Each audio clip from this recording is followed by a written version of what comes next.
and Innovation Week, the second day. This is the 9th Research Award and Grant Ceremony. And of course, the entire week we're going to be having this session. There's been specific activities that have been dedicated to each day. So once again, we want to thank you. We will dedicate a special time to acknowledge all the dignitaries that have joined us this morning. But for now, we want to zoom into the program as we await some of our audiences to join us. My name is Mary Ama Bauer. We want to begin the event with a word of prayer. It's my pleasure to invite Reverend Dr. Patrick Kwampa of the Chaplaincy Unit of UCC to lead us. Please help me welcome him with a hand of applause.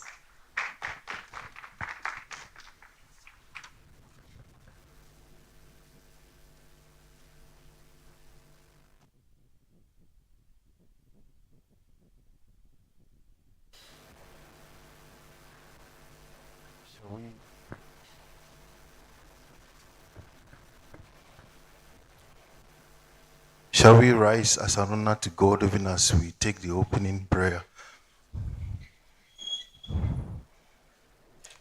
May our continuation be in the name of God the Father, of the Son, of the Holy Spirit. Alpha and the Omega, the Omniscience, all-knowing God, we thank you for yesterday's activities concerning the first Research Innovation Week celebration. We commit today's activities into your hands, and we ask for your presence and leading. We ask that may you give us fruitful discussions, so at the end of the day, we shall have every cause to give you the glory and the honor. We thank you for an answered prayer. In Jesus' name we pray. Amen. Reverend, thank you very much. We will want to welcome you specially, and it's my pleasure to invite Professor David Teduku, the director of DRIC, the immediate host of this event, to do that specially before we start taking the major remarks for the day.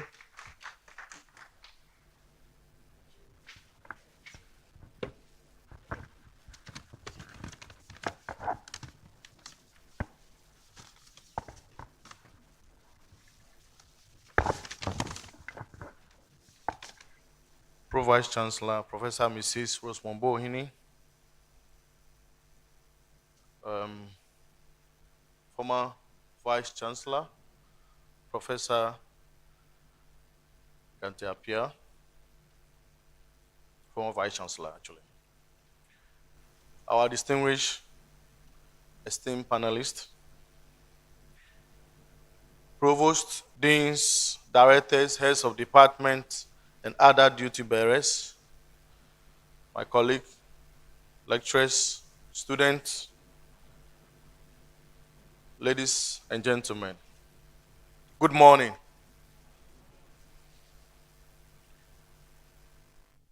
Thank you for being here today. It is both a pleasure and an honor to welcome you all to this important panel discussion on the creation of research centers of excellence for sustainable development in Ghana. This event, as we began yesterday, is the first Research and Innovation Week. Last year, we held the first academia, industry, research and innovation event. And this year, we have added to our regular grant awards ceremony, which is the 9th in the series, to spend some time and reflect on one of the core businesses that we do as an academic institution, which is research and its related matters. It is my pleasure to welcome you to the panel discussion on the establishment of a Center of Excellence for Research for Sustainable Development. This event marks an important step in our journey towards leveraging our research capabilities and impact, not only within our university, but also across the nation, the continent, and beyond. Ladies and gentlemen, I'm glad to see such a distinguished panel here. Researchers and practitioners coming together to address one of the most pressing challenges of our time, how we can leverage research to drive sustainable development. Sustainable development, as we know, is no longer a choice, but an imperative. Our environment, economies, and societies are interconnected, and the solutions to the challenges we face, from climate change and biodiversity loss to inequality and economic instability, require interdisciplinary approaches grounded in rigorous research and innovation. It is in this context that the idea of research centers of excellence becomes very crucial. These centers not only serve as a hub of knowledge creation, but also as a platform for collaboration, innovation, and capacity building. Ladies and gentlemen, at the University of Cape Coast, we recognize the pivotal role that higher educational institutions play in driving sustainable development. Our commitment to excellence in research has seen the desire for the establishment of centers and initiatives that seek to address local and global challenges through science, technology, and policy solutions. But we know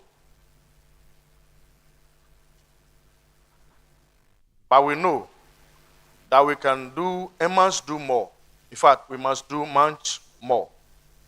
Today's discussion is therefore timely, as it allows us to explore how we can enhance this effort by creating robust and dynamic research centers of excellence that can position Ghana and Africa at the forefront of sustainable development to confront our challenges.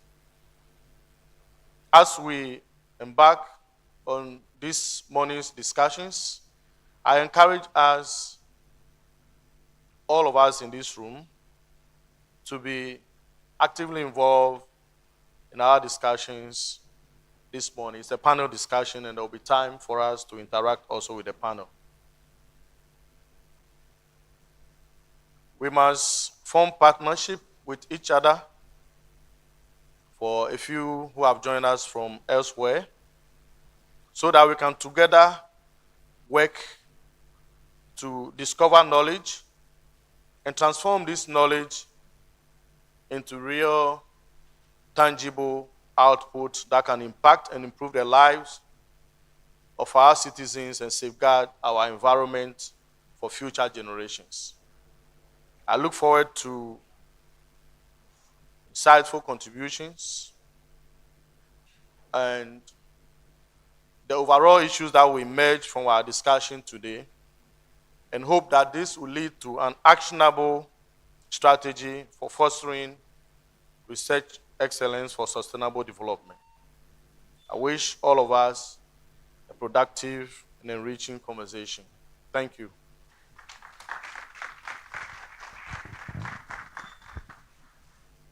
Professor Ted Doku, thank you very much, ladies and gentlemen. With the right tone being set, it's time for us to hear a few remarks. Please permit me to read the profile of the chairperson for this morning's occasion. Professor Mrs. Rosamond Aboagyewa Bohene is a professor of Enterprise Development and is currently the Pro-Vice Chancellor of the University of Cape Coast. She has served on many boards and committees, both in and out of the University of Cape Coast. Now, prior to her appointment as the Pro-Vice Chancellor in January 2022, she has served as a lecturer of the university for the past 24 years. She holds a PhD from the University of New England, Australia, MCOM Accounting, and Accounting from the University of Otago, New Zealand. Professor Bohene also studied at the Galilee College, Israel, and Open Polytechnic, New Zealand, qualifying with a diploma in SMEs Management and Development and certificate facilitating and designing e-learning level 5, respectively. She graduated from the University of Cape Coast with a Bachelor of Commerce and a diploma in education. Professor Bohene is a German Academic Exchange Service alumna and has participated in various training programs in higher education management, such as the Senior Academic Leadership Training for Senior University Management University Managers held at the University of Ghana. Management of Internationalization held at the Leibniz University, Germany. Higher Education Management for Anglophone African countries held at the Zhejiang, China, and Higher Education Management and Leadership held at the University of Osnabrück. Professor Bohene was a director of the Center for Entrepreneurship and Small Enterprise Development. She was also the former head of the Department of Management Studies, Vice Dean of the School of Business, Dean for International Education, University of Cape Coast, and a visiting professor at the Bonn-Rhein-Sieg University of Applied Sciences, Germany. In all the positions she has held, Professor Bohene showed proven capabilities as a team leader and inspired and motivated those she led. She showed an excellent ability to treat staff and students with respect and developed and maintained a good working relationship with colleagues, students, and external stakeholders. Again, she showed good negotiating skills, flexibility, and open-mindedness, which helped her to make logical, well-balanced, and reasoned decisions. Professor Bohene has also been working with the Association of African Universities, AAU, building the capacity of its members in areas such as resource mobilization, advancement, industry-academia linkages, and entrepreneurship. She also partnered with the AAU to build Rwanda and the University of Namibia, where she serves as a trustee of the university's foundation. She is also an honorary research fellow of the University of KwaZulu-Natal School of Management, IT and Governance, and board member of the African Network for Internationalization of Education. Distinguished ladies and gentlemen, the chairperson for today's event, Professor Rosemond Abuajiwa Bohene. Help me welcome her with a rousing round of applause as she takes the podium to deliver a very special opening remarks for today's event. Thank you very much, Amma. Former Vice Chancellor, Professor Joseph Gatti-Ampia, our Director, Drake, our distinguished panelists, faculty, students, ladies and gentlemen, good morning and welcome. It is an honor to convey this distinguished panel to discuss one of the most critical issues of our time, the creation of research centers of excellence for sustainable development. As we look at the present challenges our world faces, that is climate change, resource scarcity, and social inequity, it is clear that we need more than incremental improvements. We need transformative solutions grounded in rigorous research and bold innovation. Research centers of excellence hold incredible potential in this regard. They bring together scientists, policymakers, community leaders, and industry experts under a shared vision, that is to generate insights, develop sustainable technologies, and promote policies that can lead us towards a truly sustainable future. Today, our panelists bring diverse perspectives and expertise in this mission.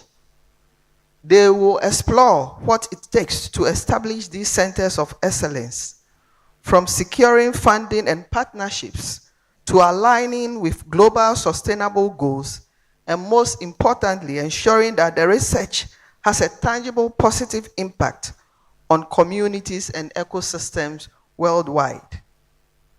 The journey to building such institutions is not without its challenges, but with thoughtful planning, strategic partnerships, and unwavering commitment to sustainable development, these centers can become powerful engines of change. I look forward to a thought-provoking discussion and to hearing the inspiring visions that each of our panelists brings to this essential endeavor. Thank you all for being here today. And on this note, I accept to chair the function.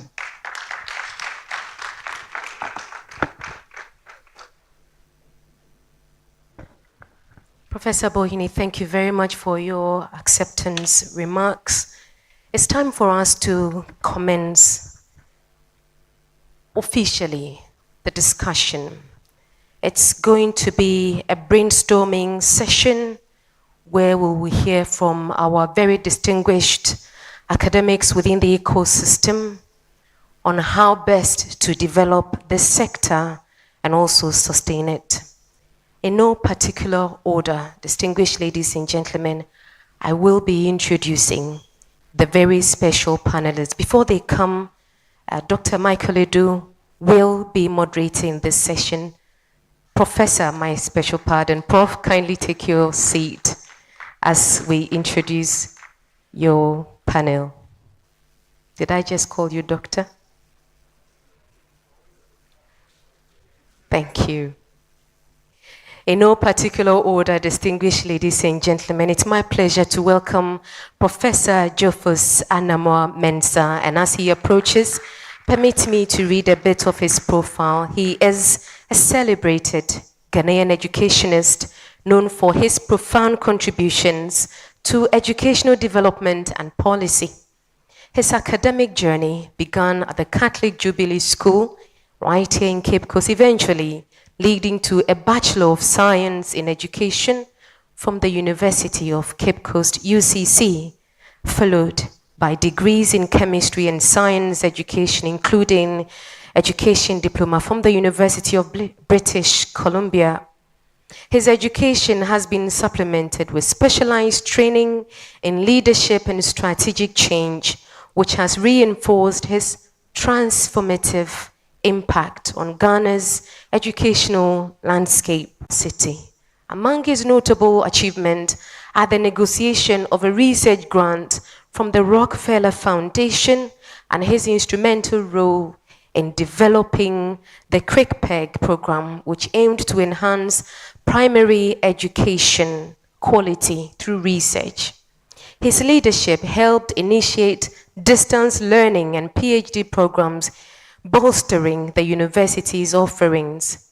From 1998 to 2007, as principal and later vice-chancellor of the University of Education, Winneba, he guided the institution through the period of expansion and innovation, solidifying its identity as Ghana's premier teacher training university. He successfully secured substantial funding introduced distance learning for teacher education, and established quality assurance measures. His administration also saw the creation of FM radio lectures to improve accessibility and variety in instruction. With over 60 publications, numerous national and international accolades, and extensive research contributions, Professor Jofus Anamo-Mensah has shaped educational policy in Ghana and globally. His legacy is further highlighted by his participation on boards and committees dedicated to advancing education and supporting knowledge creation. Once again, please, with a hand of applause, let's appreciate his presence on this very, very special program and discussion. I believe that most especially the students who have the opportunity to approach us, please, with a hand of applause. He is the immediate past Pro-Vice Chancellor of the Kwame Nkrumah University of Science and Technology, Kumasi, a professor of epidemiology and global health, a consultant public health physician, and a researcher. In his previous role as Dean of the School of Public Health, Professor Owusu Dabo saw to the introduction of new programs and growth of the school, increasing the number of Master of Public Health programs from 3 to 7. He also served as both Deputy Director and Director of the Kumasi Center for Collaborative Research, KCCR, into topical medicine for 8 years. Professor Ellis continues to make significant strides in securing and managing multi-million-dollar research grants from principal granting institutions such as the European Union, the National Institute of Health, the World Bank, and the Bill and Melinda Gates Foundation, as well as many bilateral organizations. He has a wealth of experience in resource mobilization, grantmanship, research management, clinical trials, and community-based research implementation. His research, development, or interest lie in pandemic preparedness, epidemic-prone diseases, vaccine development, and non-communicable diseases. Currently, he leads KNUST's Africa Higher Education, that is Health Education Collaborative, founded by the MasterCard Foundation. Professor Owusu Dabo serves as Executive Steering Committee Chairperson of the 9 collaborating higher education institutions in Africa and Canada. Through his leadership, over 2,000 primary healthcare workers across all regions of Ghana have benefited from capacity strengthening workshops, short courses, and scholarships for certificate, degree, and postgraduate programs. As an advocate for inclusive education, Professor Owusu Dabo has led the development and implementation of 5 diploma programs specifically designed to suit persons with various forms of disabilities. Through his research, he has mentored over 30 young research scientists to PhD and postdoctoral positions across the globe. His exceptional support for female scientists has seen the remarkable rise of many female mentees to reputable positions in research and leadership roles at both national and international levels. Professor Owusu Dabo currently has over 300 scientific publications and many other citations. Professor Ellis Owusu Dabo received his PhD from the University of Nottingham, UK, and a BSc, MPH, and MB, CHB from KNUST Kumasi, Ghana. He has additional qualifications from both the Ghana and West Africa Colleges of Physicians. He is married to Madame Joyce, with whom they have 3 boys and fellowships with the Assemblies of God Church, Ghana. Distinguished ladies and gentlemen, Professor Ellis Owusu Dabo. And we are taking time to read these profiles just because we have both local, national, and international audiences who are joining us online. We have policymakers who will be making significant decisions out of these platforms. It's important for these audiences to know the background of our panelists. Last but not the least, distinguished ladies and gentlemen, is Professor Dennis Wolanyo Aheto. Professor Aheto is a professor of coastal ecology and interdisciplinary ocean studies and the director of the Center for Coastal Management, the Africa Center of Excellence in Coastal Resilience, ACICO, at the University of Cape Coast. He is also an adjunct professor at the Faculty of Environment, Waterloo University, Canada. He is a distinguished scholar with almost 2 decades of scientific project management experience. He is the authorized representative of several institutional donor-funded projects in marine, coastal, and fisheries management at the University of Cape Coast, funded by the World Bank, Africa Union, USAID, JICA, DANIDA, US Department of State, New Frontiers Research Fund of Canada, Social Sciences and Humanities Research Council of Canada, among others. He is passionate about international academic partnerships and his area of professional work.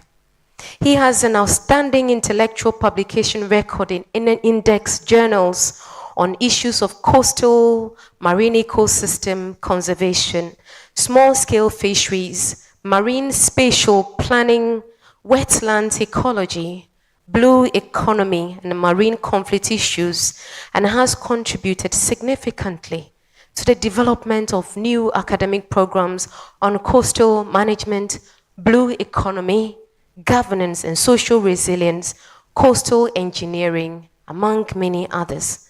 Professor Dennis Wolanyo Aheto serves on several national and international boards, including his role as member of the UNESCO Man and Biosphere Committee at the Environmental Protection Agency of Ghana, where he chairs the funding committee, that is a subcommittee's technical advisor to the West Africa Coastal Areas Management Program of the World Bank, and many others. And he holds Distinguished Lecturer Award from the University of Cape Coast. 2015, the 2024 T.D. Walter Bean Professor of Environment Award at the University of Waterloo, Canada, among several meritorious awards for his contributions. He is my mentor, Professor Dennis Wolanyo Aheto. Please, with a hand of applause, let's acknowledge his presence. Professor Michael Edu, this is your panelist, please. Thank you very much, Amma. Today I feel a bit uncomfortable. Usually I'm in the lab. So today I'm going to learn from Amma, and I'll call her at some point to give me some tidbits. So I'll learn on the job. But I was a bit consoled because I felt I had some commonalities with some of my panelists, so I wasn't too scared. For starters, Professor Wusu Dabo is married and I'm married, so we have commonalities. And I just learned that he's a University of Nottingham alumni, and I am also. I did my master's and PhD at Nottingham, so nice to meet you. Professor Aheto is a citizen of Nsamom, as I am. So I am very much at home, and I am blessed to moderate this session. I have always read about Professor Anna Mombensa, so to meet him in person is a privilege. Prof, thank you for coming. Well, I think the ball has been set rolling. Our chairperson has already established how critical it is for us to discuss and talk about the topic that we are talking about today, creation of research excellence, centers of excellence for sustainable development. I find it quite critical, particularly for us scientists in Africa. I think that we are in a pickle. We have a serious challenge because our constituents, people of Sub-Saharan Africa, we face the brunt of all the challenges of the world. Climate change, we are experiencing the brunt of it severely than any other. Pandemics, natural disasters, recessions, poverty. We are the brunt. But fortunately for us, we have the personnel, we have the men to do the science. Rather unfortunately, our politicians and policymakers do not see investment in research as the low-hanging fruit. They rather go and build some KVIP elsewhere, which somebody can see, than invest $20 million into research. So whilst we are at the brunt of all the challenges in the world, our investment in research is the least, if there is any at all. So that makes our topic for today very critical and very crucial for us in Ghana, and I am really happy to moderate this session. We have just about 1 hour for our speakers to share their thoughts on a few questions that I have prepared. But I have also asked the director, and the director hinted, we would give room for colleagues on the floor at the end to also ask a few questions. We do not deem our questions sacrosanct. We think that there will be a bit more interesting questions in the crowd. So panelists, if you would permit me, at the end, we would give some 30 minutes for some questions to come from the floor. I don't know if we have an additional mic that we can have. Thank you very much. So we will take an initial, to set the ball rolling, initial remarks from each of the panelists.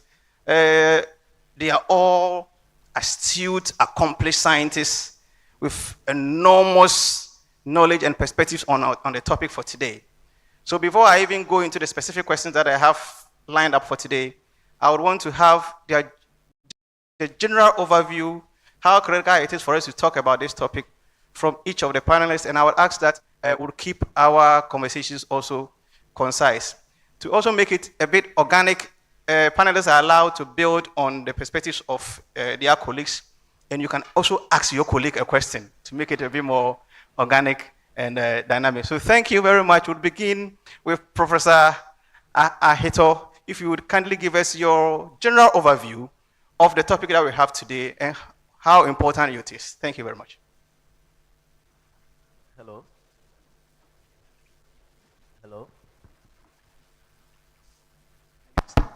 Hello. Yeah. So good morning, everyone.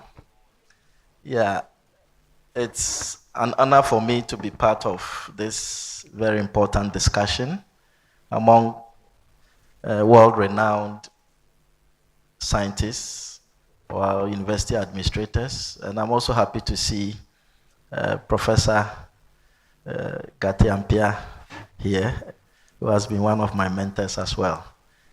Yeah, so on the issue of the creation of centers of excellence, I think this is an extremely important topic, particularly in current time.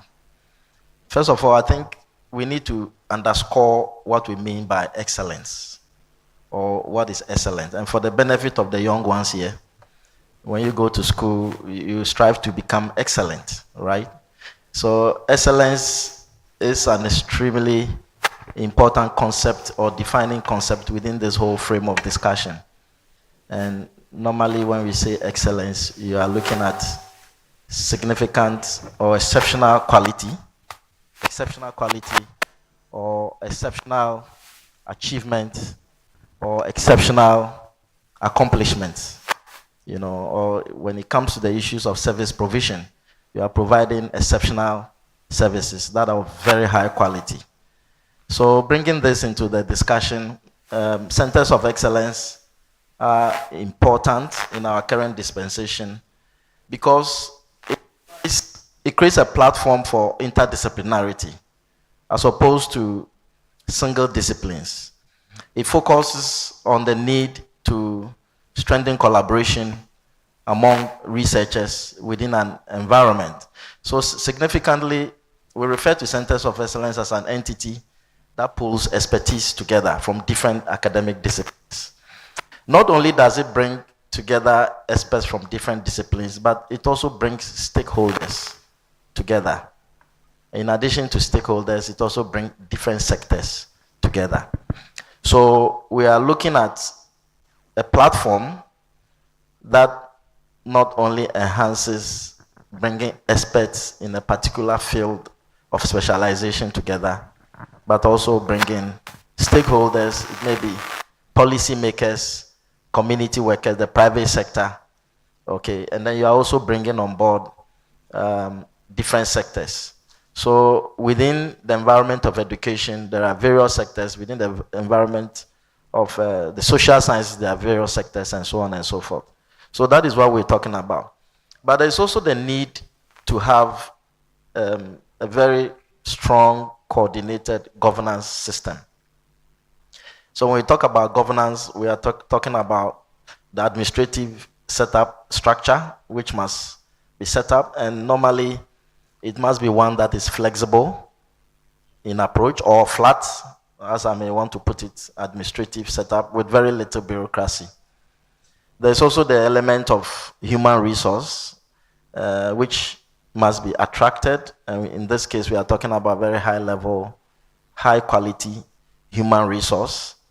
And then the issue of retention. You don't just attract, but there must be a mechanism to retain the human resource, because once their capacity is well built, with the expertise that they have, they certainly will find other opportunities. So then that brings the issue, how do you retain them? There must be motivation in various forms. Income is extremely important, but also continuous professional development, provide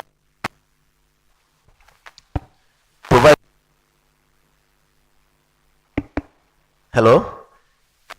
Income levels in terms of salary remunerations are key, but then there are also other forms of motivation to do with continuous professional development, which must be provided to the staff or to those who belong to the centers of excellence to make them quite motivated. Also of equal importance is infrastructure and resources, which also includes logistics, which often is a challenge that we do have in our setups. So infrastructural development, state-of-the-art facilities, improved teaching and learning environments are all issues that we need to think about. So essentially, these are what we refer to centers of excellence. Interdisciplinarity is key, as opposed to single departments that largely focus on academic programs, focus on publications with very little impact. So the last element I want to focus on is impact. Impact on policy, and then also impact on communities. So you don't just look at interdisciplinary research, but research that focuses on making impact to policy making, impact to community development. So these are my initial remarks in terms of framing Center of Excellence. Thank you. Thank you very much, Prof. Professor Dabo, Prof.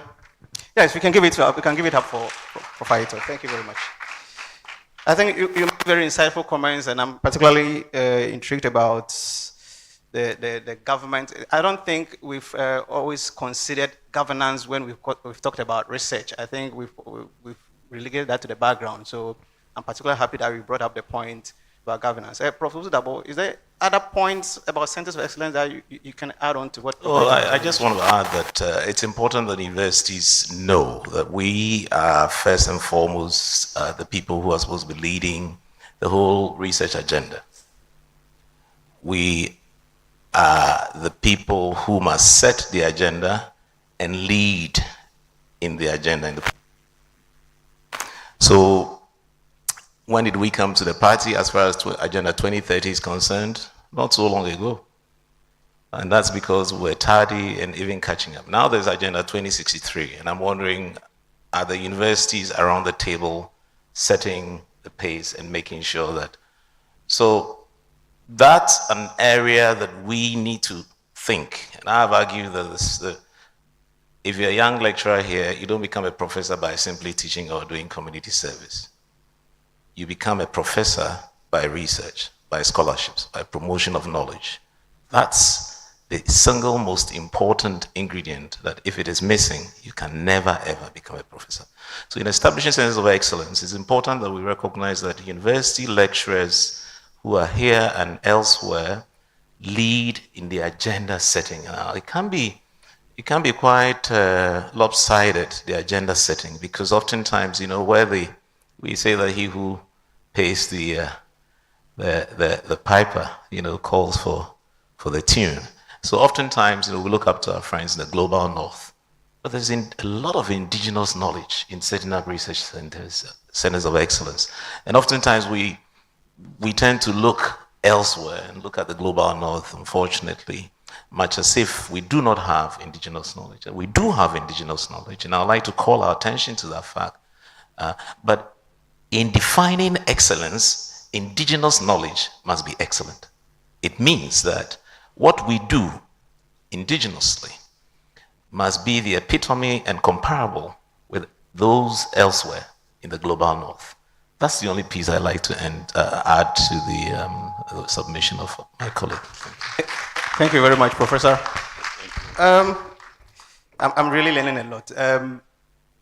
Particularly in Ghana, we've allowed politicians to set the agenda.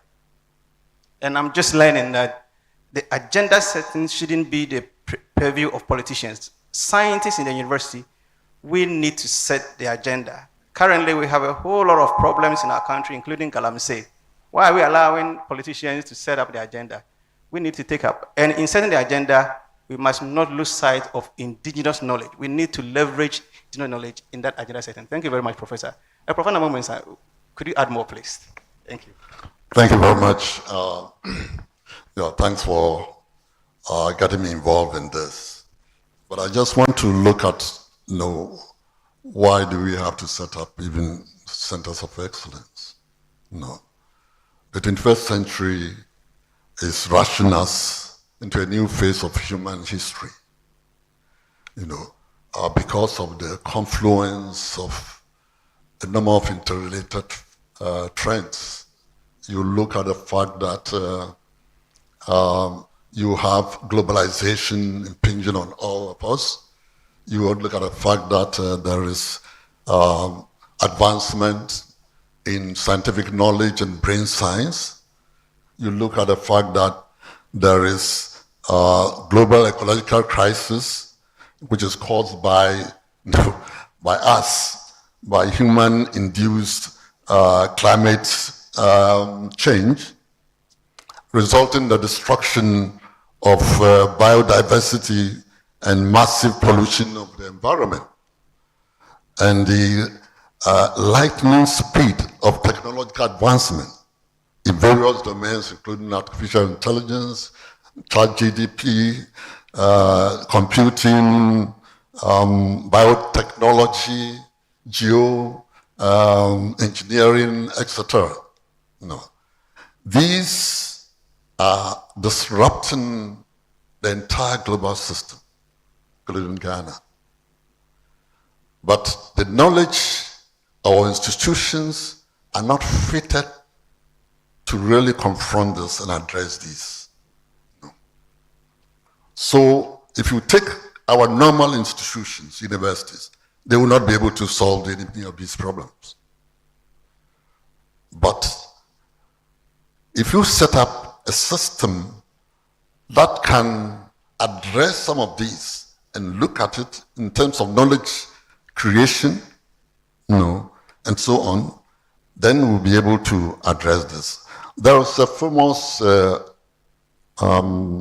evolutionary biologist who said, and he was looking at this perilous situation and looking at our preparedness, and says that we have stumbled, and I quote, we have stumbled into the 21st century with Stone Age emotions, medieval institutions, and near godlike technologies. And these cannot really address the kind of issues that impinge on us. No, these issues are real, and we need to address them. A major tool, at our disposal is the research centers of excellence. So if you have research centers of excellence, establish them and ensure that they are sustainable, we can accelerate knowledge sharing, can accelerate innovation, we can accelerate resilience and adaptation. We can also then have evidence-based solutions to some of these precarious situations that we have. So setting up a center of excellence, is supposed to address these confounding issues that really influence, everything that we do. We cannot have sustainability when we cannot address these issues that impinge on us.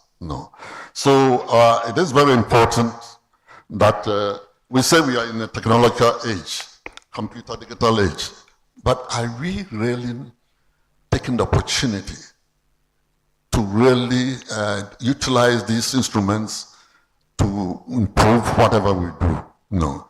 So it is important that centers of excellence are set up, and I believe that the issue of ensuring that these centers address first and foremost local needs. It's not. Yes, we need to be both local and global, but our needs are more important for us to survive. Before we look at other areas. So we need to ensure that we address the issues that impinge upon us.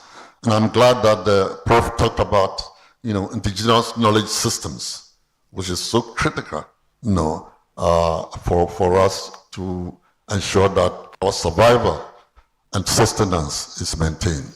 Thank you very much. Thank you very much, Professor. You made the interesting point of addressing local needs, and I think that is the point that Professor Osudabo also made about leveraging indigenous knowledge. So I think that's a good point you made there. Now, I want us to address the elephant in the room. I have a research lab. When you follow me on social media, you would see the hashtag EduSLab. EduSLab. I think my colleague here, Professor Erneste, has a food fraud research unit. But we are hearing centers of excellence. I'm happy we have some of our junior colleagues in the secondary school, and I believe many of them are wondering. Let us get to the granular level of defining what is. I think we've touched bits and pieces of it, but let's get to a bit granular and try to distinguish between centers of excellence and the conventional research unit that we are aware of in our universities. So we hear the word being bandied about, and it's a verbiage and a nomenclature that is that has potentially could confuse people.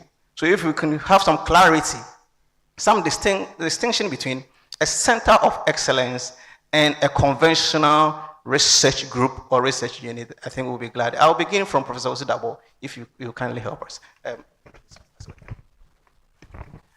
Thank you very much, Prof. Moderator. I'm delighted to make a few remarks on this because I, for 8 years, worked with the Kumasi Center for Collaborative Research in Tropical Medicine, a center that is a collaborative agreement between the Ministry of Health, the Kwame Nkrumah University of Science and Technology, and then the Bernard Nocht Institute of Tropical Medicine.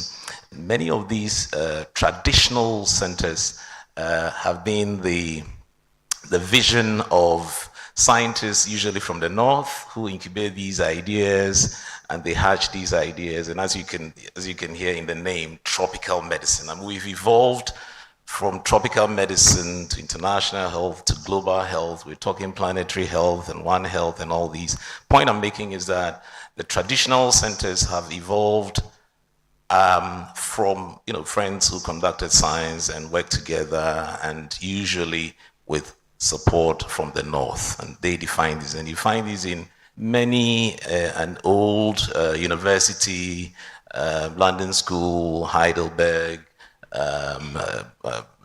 Harvard Chan, and so on and so forth. You find these traditional ones. So it started as travel medicine, protective of people who were traveling to the tropical areas, and then they had to research into diseases and so on and so forth that way. Supposed to be protecting their folks, US military migrating, moving from here and there, and then the science was held behind them to protect them, as it were, develop vaccines and so on and so forth to protect these ones. So those were the traditional ones. But when we talk about a typical center of excellence, it's both revolutionary and evolutionary. So in terms of what you do and what defines you, you have a certain trajectory that tells of a certain future.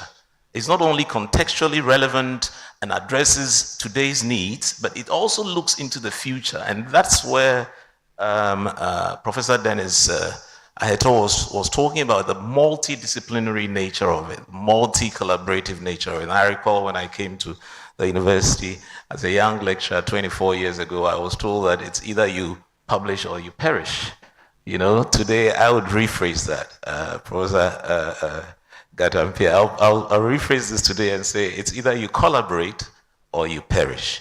The times have changed. Those were the times that you have a single author paper and so on and so forth. Today you can have an authored paper with 600, 800 people and so on and so forth. The point I'm trying to make is that in today's center of excellence, research center of excellence, you have a multidisciplinary team. I have a research center established with funding from the Bill and Melinda Gates Foundation, working with International Vaccine Institute, established at the Agogo Presbyterian Hospital under the auspices of Kwame Nkrumah University. So you see the complexity of it. So it's both evolutionary and revolutionary, with multi-dimensional, multidisciplinary, multi-collaborative impact. I'll end this here, and then others can say something. Thank you very much.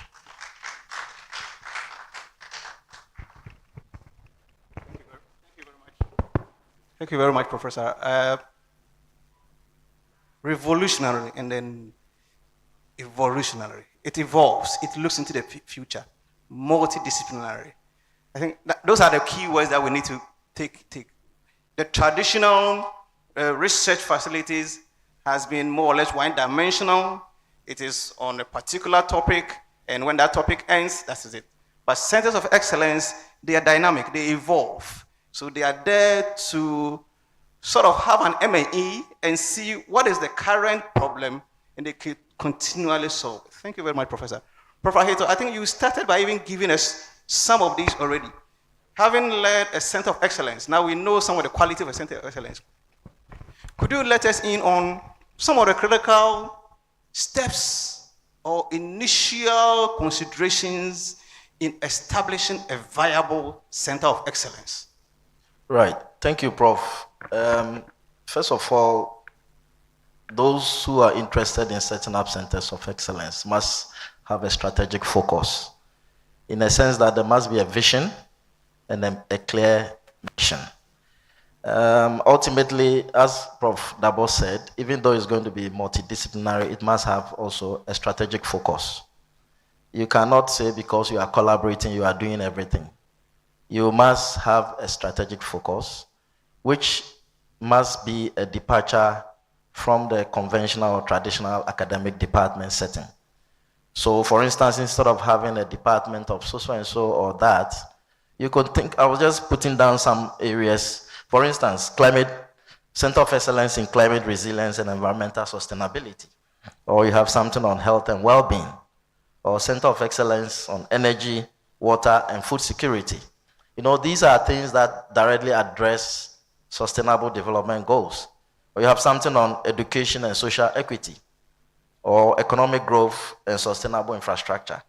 So once you have that clear vision, then that orients you to have a mission, which then helps you to develop your strategic research focus within that space. Bear in mind that you need to bring on board other aspects. And then, of course, create a pipeline of researchers from all corners of the world, because the point is that running a center of excellence in an academic setting is not just for the university. You must focus on global impact with some local relevance, as has already been noted. Because in addressing the sustainable development goals, you got to look at it from that perspective.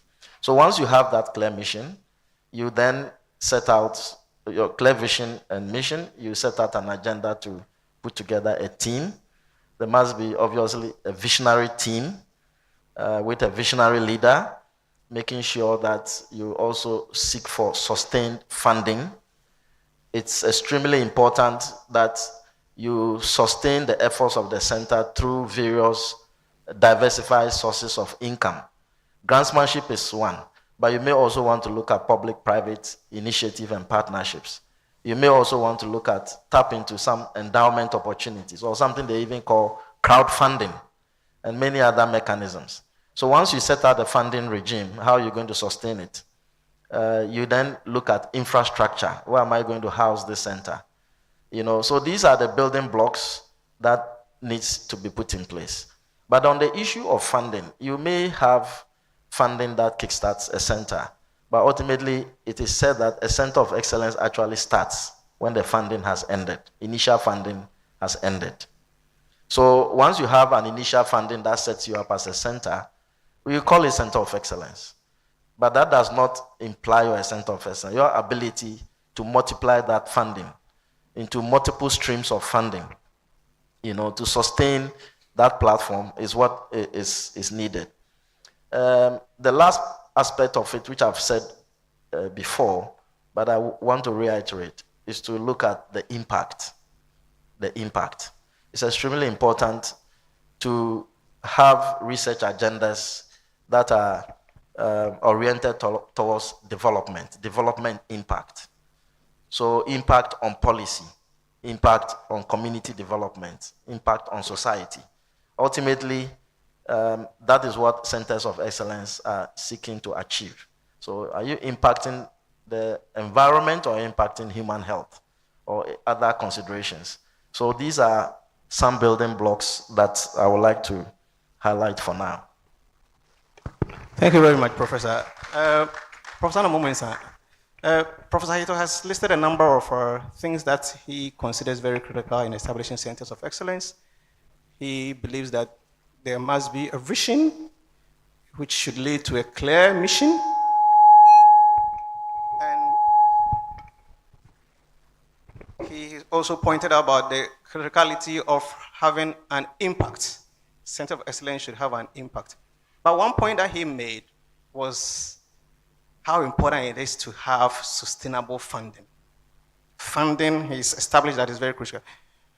My question is, what innovative funding and partnership models have you seen successfully implemented in research centers focused on sustainable development?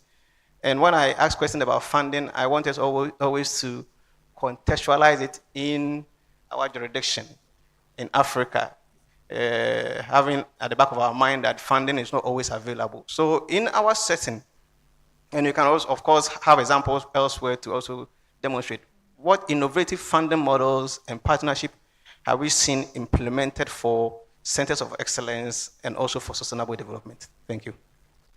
Thank you very much. I think that's a great question. I know that in many of the centers of excellence that I know of, we have partners, either it's from the industry or from maybe even government, where the partner, actually the center of excellence does not belong to the university alone. It's a partnership with those particular partners that you are, whether it's industry and so on. And these are very critical because, as was said, the first phase may be a World Bank giving you money to start something, but it will end. So where do you go to? How do you, sustain the system that you have put in place? And that is where, if you have other partners there, they really are in a position to, because it belongs to them. it's not only that it belongs to them. They want to ensure that the center, survives all the issues that are happening to them. Then also the fact that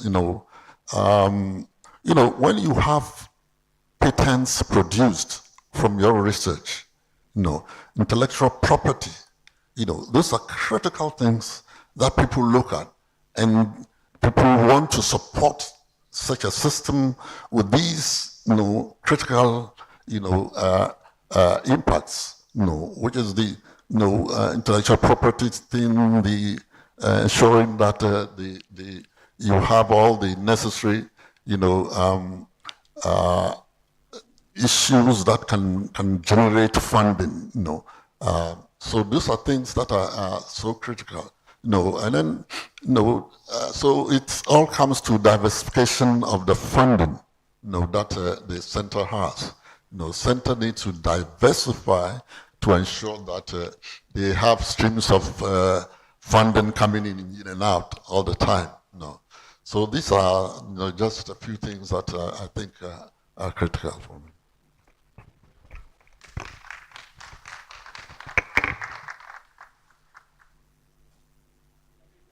Let's do it better, everybody. Thank you.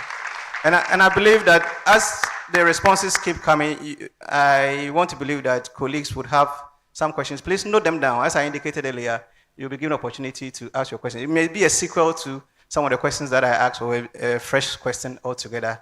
There will be a time for you to do that. I'm particular about this because one of my forte is grantmanship, writing research grant, and I can tell you that the success rate is about 10%. You write 10, you win 1. So funding for research, I'm very much particular about funding for research. But it's been established that usually centers of excellence funding actually starts after the initial grant has ended. You need to have a way to sustain the center after the grants that you started with has ended.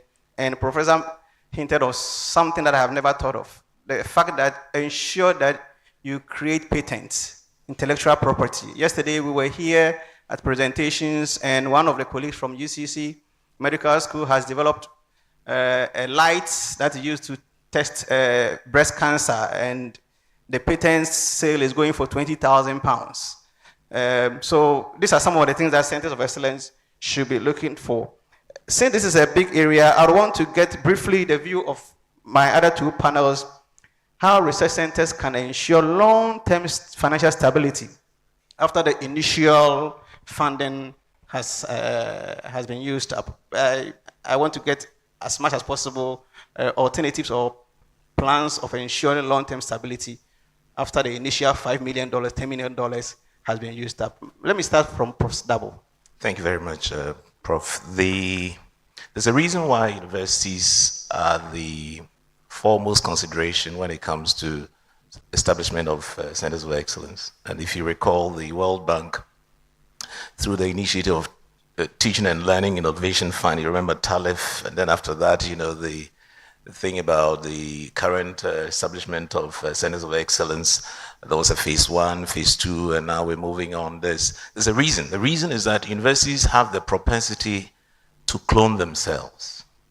And so, as a professor, you have your PhDs, you have your master's students, you have your first degree students. So it's a natural tendency for you to be reproducible and make sure that in the space of your niche, there is human resource development. That's taken for granted. And therefore, once we do that, then clearly what then happens is that you move on into the space. So human capacity development is then taken care of. The next then is value addition in terms of the niche that you have, the research niche that you have. And in the value addition, this is where, the point that you were making. You start off with 1 in 10. And all of us started in 1 in 10. In fact, it wasn't even 1 in 10. You started with minus 5 in 100 or something like this. My first research grant was $5,000, and I jumped in my office. I was jumping all over the place. Then I moved on to £7,000, and I got £23,000. And then later on, you know, you move into the hundreds, and now you are in the millions. In fact, today, if you invited me to a research competitive granting and it was not anything above $1 million, I wouldn't do it. The point is that you start off with that, and then when you develop credibility, what then happens is that sometimes you even get calls. And then you get told that, look, we have funding for this, so can we continue in this space? And the whole idea is credibility. It's very, very key. Your research credibility, the fact that the impact you're making is also credible, and the generation and the research citizenship you're creating is credible. Now, when it comes to value addition, I want to touch base on the multiplication of knowledge, and without sounding immoral, knowledge, the propensity of knowledge to be capitalized and made or monetized. Okay, so I have a certain lady, those of you who've lived in Kumasi, there's a certain lady who sits in front of the electricity company of Ghana.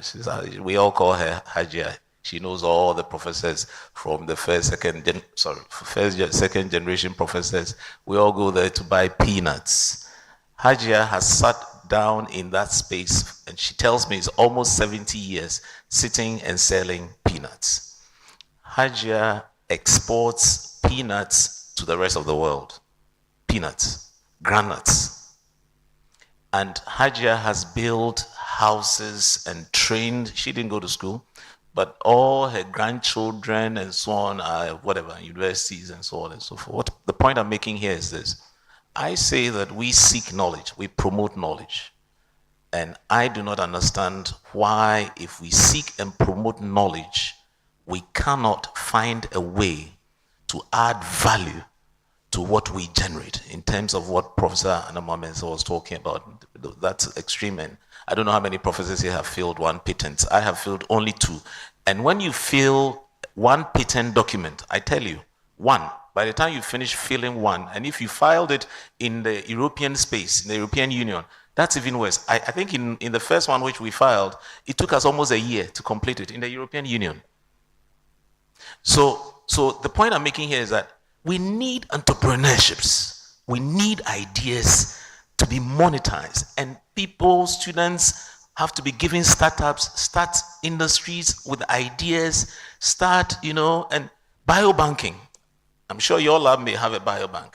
If somebody in University of San Francisco says, well, I need a sample of so and so because these days I don't have the ova of a certain worm, can you have or share what you have? Or that you have developed a certain technique in an MRI. You just shared with us about the light for the detection of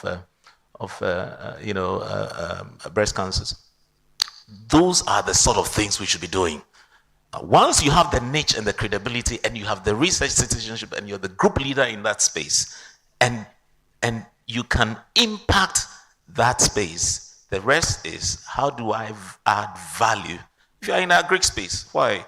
All these value addition things that we're doing, it doesn't have to be so big, tweak a little bit of a taste, look, some of these sauces that you see in KFCs and all these things that people have developed, why? If you're a professor of, I don't know, certain tastes, whatever, and so on, and you're developing indigenous tastes, because you know the taste buds of a West African is different from that of a East African and that of a South African, and therefore if you are developing a certain sauce, monetize it.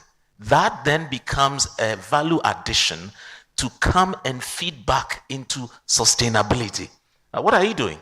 One, you're generating resources. 2, of course, there's a next generation that is coming after you, developing the technology and propagating it. And who knows who next will pick it up and develop something. Filet chicken in the United States of America is doing a similar thing. So professors must move from the typical publish, get your promotion, retire and die, and this thing comes and takes over, and that sort of thing. We need to move into the space of reproducibility with value addition that addresses sustainability in this space. Thank you. Thank you very much, Professor. I think this deserves a louder applause. I am being hit, and I'll tell you why. I'm being hit in some of the remarks from Professor Dabo. So yes, Professor Anamwa Mensah highlighted the need for potency, but Professor Dabo actually tells us that there are low-hanging fruits. Potency must be probably is at a higher end. Human resource development. If you're a professor and you are not cloning yourself, in fact, a better clone of yourself. I tell my students in my lab that if you finish under me a PhD and you're doing the same thing as I do, I will not employ you in my lab. You need to do more than I do to be employed in my lab. So we need to develop the human resource capacity, value addition, and that is where I felt a bit guilty. My colleague, Professor Sari, is here. We are plant breeders. And in his life from PhD to now as a professor, he's been part or led the release of about 7 cassava varieties, which is, and then in fact from the School of Biological Science, he's also been part, and Professor Aaron Saris, so been part about 5 cowpea varieties. But sometimes I feel ashamed that somebody come from Bojuasi and Kivas Banchi, and we are not able to supply. Unfortunately, tubers and root and tubers, we cannot store them like grains and pulses, so we have to find a way to always keep it on the field. So it means that we have failed in monetizing, adding value. By now, we should have a specialized abolekilakulu from our Banchi. Is that not possible? So I think that this is very good value addition. But one thing I also find very critical that we always lose sight of is the need to build credibility. I think Drake has been at the forefront of promoting credibility. Put your data in a good place. You've worked for 3-4 years and you throw your data away in predatory journals. Nobody would call you. So part of building that credibility is putting your data first and foremost in a good place.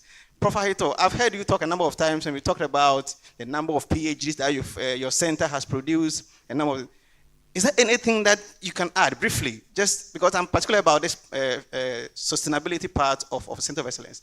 Something briefly just to add so I will move to the next phase.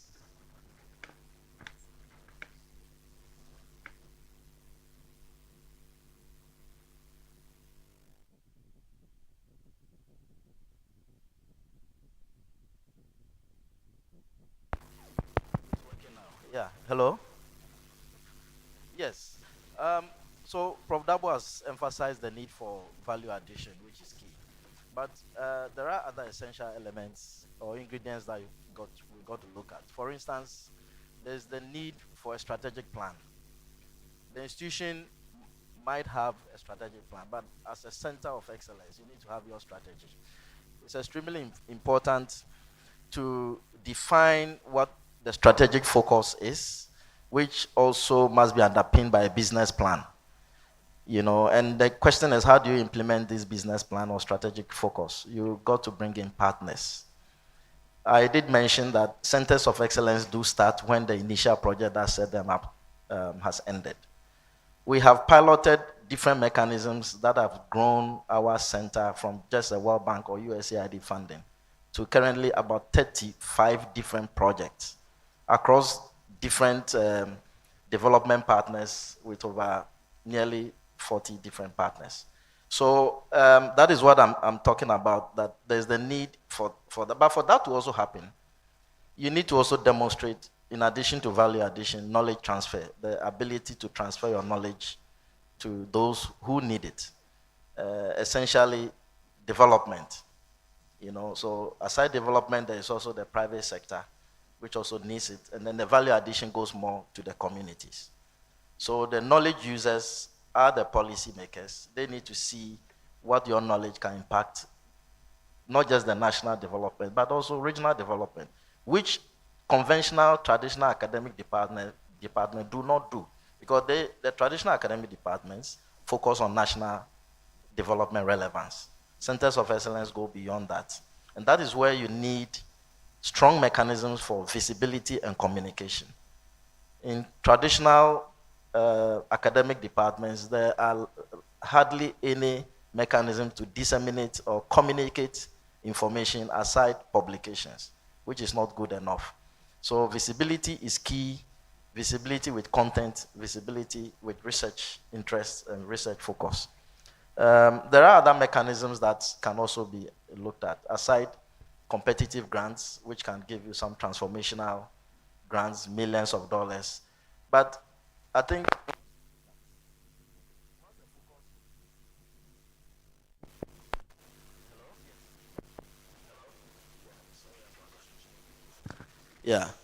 whilst the focus must be on transformational grants eventually to build centers of excellence, because you really need a lot of money to set a center of excellence up. You should also think of starting small. Interestingly, my first grant was also $5,000. I was very happy like that. They moved to 15,000, 50,000, 100,000. Now the center, my team will tell you that anything, just like he said, anything below $500,000, I really don't want to do it. I employ people to manage it. So this is what we are talking about. So you need to look beyond that. Also consider pitch meetings. You try to organize meetings. You could go out for breakfast with development entities and manage to get them on board. Those informal meetings are very important. You need to attend conferences and network. We need to get our academic departments into into networks, professional networks. More often than not, we only think that we must be within, but you can also register your institutions in professional networks. Those are avenues where, and then I also did mention crowdfunding. Put yourself on the website where some activities are put out there, soliciting for resources to partner and work. I think I've highlighted the need for knowledge transfer. So these are issues, but funding is essential. It's not just about funding and resource mobilization, but also stringent fiscal management. You need to manage the funds judiciously.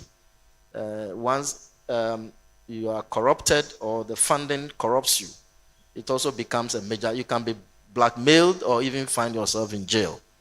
So it's extremely important to emphasize that it's not just about running centers of excellence and having a lot of money, because the money and the resources do not belong to you. They belong to the things that, the impact that is set out to do. And so these are essential elements that we need to emphasize. Thank you.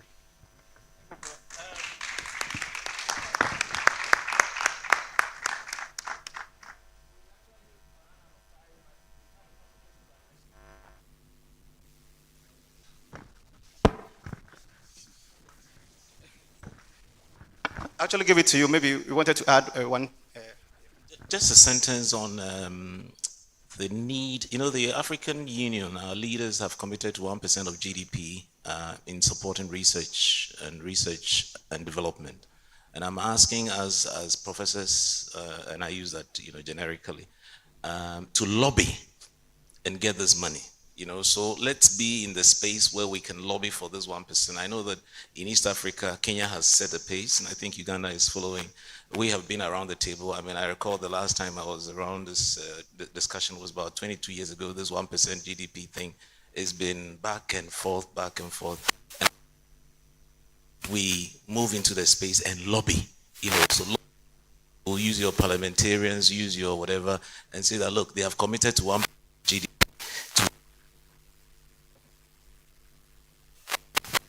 Thank you, Professor. I've just been prompted that we can be allowed just about 10 minutes, and then we will move to the Q&A with the audience. So there are a number of questions I'm going to skip and move to one of the critical questions that I have. And this question is dear to me, because on 2 occasions, and today I think I would mention name, I wrote a proposal to the USAID, and they loved it, but they hated where I wanted to work. At the time, if you look at the demographics, Central region was the 3rd poorest region in Ghana. And I wanted to look at what has been the outcome or impact of interventions, money that has been thrown into the Central region. The USAID said, we'll give you $20,000, but you must work in our zone of influence. That was the first time I heard the ZOI. So they took me to the above latitude 8, which was beyond Kintampo and upwards. And I'm in UCC, and I had to travel to Boga, Wa, Temale for 6 months to do that work. He who pays the piper calls the tune. The second one is, this is the European Union, and I'm doing the project. It's called Sustain Africa. You can Google it. It has a website. That is about 8 million euros or so. And we wanted to work in the central region, work on maize, okra, eggplant. And the European Union says, we love your idea, but you must work on mangoes and pineapples. He who pays the piper calls the tune. I'm not sure how much money government of Ghana has put down for research. We have established the point that indigenous knowledge, local needs. How can we address local needs when somebody is paying for it? Let me start from Professor Anna Mensah. What do we do to circumvent this challenge? I think it's an age-old, issue. The issue of colonization, and now we're talking about decolonized mindset. Do they want us to do? They want us to be the ones to carry the things, hewers of things for them. No. So there's transfer, just as there's transfer in the past, where we do, agriculture and send the things to them. They come and take our minerals and we send it to them. So they're looking at it in the same way as the intellectual, intellectual research, product. So the product that you have, is given is you have to transfer that product to them, but they want their own, what is of interest to them, not what is of interest to us, and therefore they will ensure that once it's bringing the money, this is what you have to do, There have been some, situations where, USAID and others have said that, okay, we're going to bring you money, but when you do the research, bring the raw data to us, and we will analyze it and so on. So, no, this is not going to happen. No, you have people here who can do that.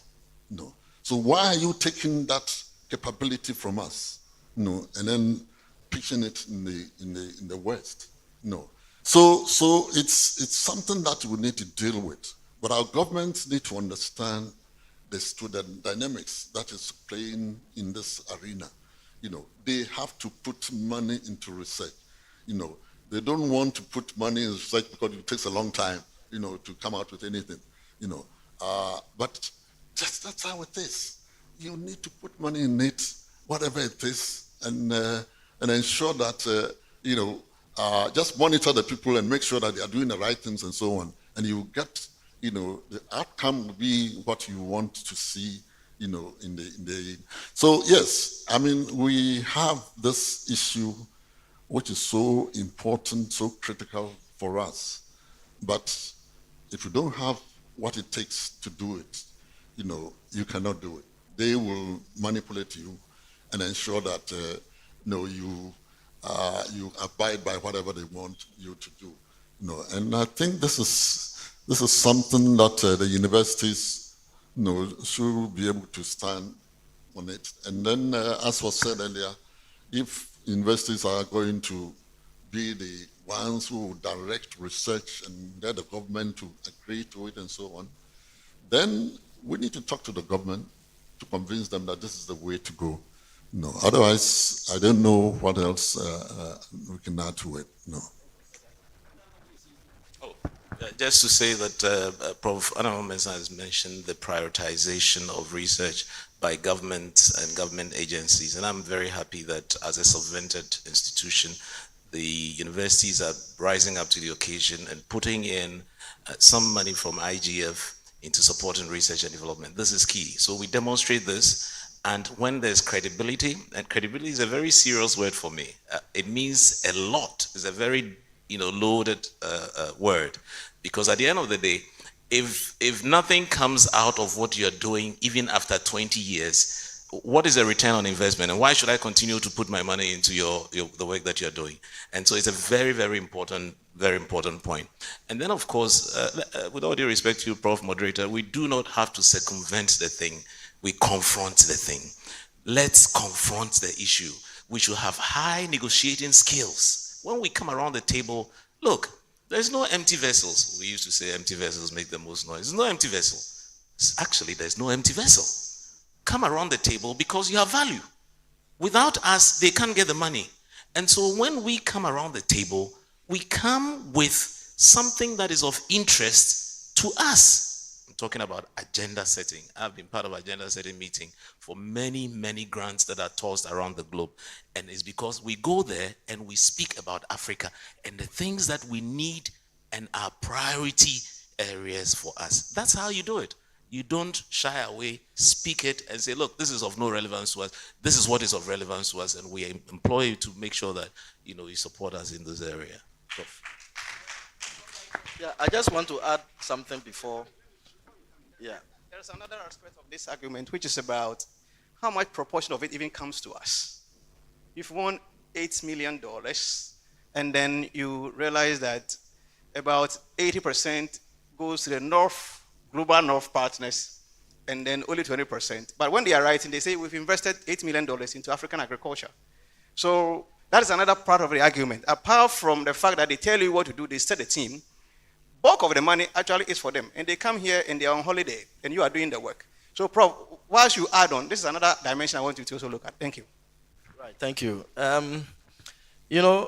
More often than not, when I have the opportunity to work with the African Union colleagues on some of the projects we collaborate on the blue economy, African blue economy, one of the things that I interrogate, which Prof, you highlighted, the Agenda 2063, what they call the Africa we want. I ask them, why not Africa we need?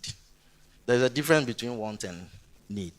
And apparently, if you look at it, it's actually translated into the 1% research funds that the African Union has asked the African governments to put in place. If you look at the data from Ghana, it's less than 1%. It's just about 0.4. And the question is whether that money even comes. So in order to promote research excellence, that is essentially what has made African researchers or Ghanaians to go out into grantsmanship and to seek for international funding and other. And so that definitely brings a problem where you have to definitely, they want to set the agenda, but there are ways you can go about it. I mean, significantly, you can try to inform them to co-create. You co-create the problem, the research problem, because if you do not do that, because once co-creating, you also set the agenda in terms of data collection. Otherwise, you may end up being data collectors for researchers from the global north. And in some projects we've had at the center, we have emphasized that the researchers need to come from Europe or wherever, and then we go to the field together. There have been instances where we get to the sea and they don't want to go onto the sea. And you have the Ghanaians going onto the sea. So lately we've requested to make sure that everyone goes to the sea, and then we secure insurance for the Ghanaian partners. So you need to really put on board some of these considerations. And it's unfortunate also because Africa has a very growing population. Globally, we have about 12.5% of our population, globally being Africans. And that in itself stimulates the need for research into development that can support the teeming and growing youth. So once we do not do that, and with the issues that are cropping up with low funding from national governments, our research outputs has also been very low, less than 1% on the continent.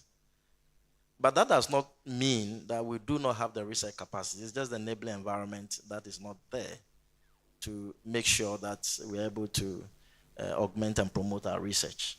So these are some thoughts on the issue you've raised. Thank you. Can we do it up for our panelists? So we need to have that capacity to negotiate. There's a professor I know at University of Ghana. I wouldn't mention his name. I've been at tables with him, and he has been emphatic. It's either this way or I'm out of here. He's a very big professor. If you are on social media, he's always there. He goes to the table and this is how we want to do it. We are setting the agenda and he negotiates. He will say, we are not taking 30% of the funding. We need 50-50. And I think this is something that we've learned today, that as researchers, as scientists, we need to have the power to negotiate. We're now going to open the floor for questions from the floor. I'll ask Amma to help me do that. If you have a question, raise your hand and then Amma will help me do that. Michael, thank you very Professor Michael Edu. I'm not used to calling him professor. All right. So we'll take your questions, but then if you could line up here, that would be very helpful. There are a lot of media activities that are going on, so I don't want to be moving about. You just line up. And as you line up, Professor Dabo and Professor Aheto, cameras, where do I face? Do we face you or we face this one? Like this? Okay. So Professor Aheto and Professor Dabo, one of the questions I had to write down when you were talking about the collaborative, interdisciplinary nature of the research that we are doing presently. A lingering one. How do researchers, especially at the Centers of Excellence, ensure that indigenous knowledge maintains its original focus and is not diluted, especially with these extended or external support? If that can be responded to, please you introduce yourself and then you ask your question. Thank you. Thank you very much. I'm George Odro, IEPA. I have two questions, one for Professor Hertu, then one for Professor Owusu Dabo. Then I conclude with a reaction, an opinion on the moderator's question. Why are we allowing politicians to set the research agenda? My question to Professor Owusu Dabo. I like the emphasis on the niche of credibility. Very, very strong. But we know the university system focuses on credentials, ranks. So my question is, what would be your reaction to a situation where the support cycle of a center has ended with the head of the center and the university decides to go by the professor must be the head approach? I'm asking this question because from my experience, all professors can be heads of traditional departments, but it isn't all professors who can be heads of entrepreneurial-oriented centers. So that is my question, Professor Dabo. Then to Professor Ahetu. You talked about flexibility in governance, which is also critical. And my question relates to budgets. How would you react to a situation where grants have been approved, budgets have been approved, grants have been released, let's say 2012, at an exchange rate of $1 to 8 cedis. And activities have been planned through to 2016 or 2017. And the university tells you they are using the exchange rate at the time of deposit to support activities. How would you react to that? Then my last, that's my opinion on the moderator's question. Why are we allowing politicians to set agenda? My opinion is very simple. We academics have sold our birthright, our conscience of being the conscience of objectivity, truth, and justice. We have become more politicians, more political than the politician. That is my opinion. Thank you. So we will take, I think, a round of about 5 questions, and then the panelists will respond to that. Yes, my name is Hope Nujo. And I think The first question actually answers an aspect of my question, but I'm throwing it up to the panel. In fact, it's a two-in-one question. Yes. One of the speakers mentioned complexity issues in the setting up of centers of excellence. So my question is, in its evolution and revolution, if I heard you right, what are these complexity issues? Then the other one is, again, one of the speakers mentioned the need, and I want to know what we need infrastructure for. Is it for our offices? And I believe that you have one already, so I don't know. So if you can throw more light on that. Thank you.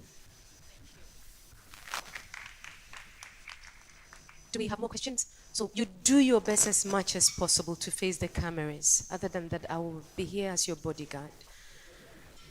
Beyond that, kindly keep your questions concise. Thank you. Thanks for the reminder, Amma. Thank you. Thank you all for the insightful presentations. My first one also is on credibility, unfortunately. But I want to ask, okay, I've been alerted to introducing myself. My name is Angela Kosu, the Dean for the School for Development Studies, University of Cape Coast. Thank you. Yeah, on the issue of credibility, which Professor Usu-Dabo touched on, which I find very important. I want, Prof, that you please elaborate a bit more, because there are different aspects of credibility: financial credibility, impact, output, and so on and so forth. I want your pointed example or experience with how you have dealt with issues of credibility within your university system, because we know that our universities are very bureaucratic and also very political. I don't mean party politics, but very political. How you have mediated that university system. And my second one, I think the moderator has also rephrased my question in a way, so I'm okay a bit. But I just want that if any of you panelists can tell us a bit more about the newly launched African Research Transformative Collaboration document and our contribution as African researchers. What has been our role in setting that agenda and what it means for us as researchers? Thank you. Thank you very much, Madam.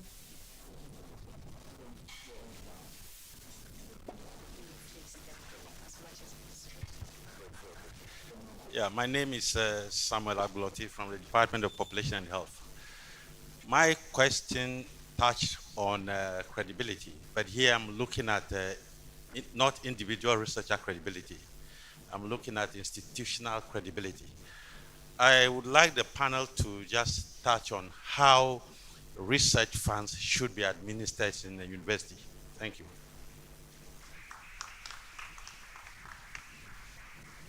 Yes, we'll take the final one for this session, and then we'll have our panelists respond to them. Thank you very much. I'm Georgina Odro, the head of Department for Sociology and Anthropology. So mine has to do with ethical clearance. Research needs clearance, and then it's very critical. But we are in a bureaucratic organization where sometimes the clearance system delays a bit. And you may be involved with international partners, and all your collaborators have secured their clearance, and yet yours has delayed. And it negates you because then it's like you are not working. How do we navigate this terrain?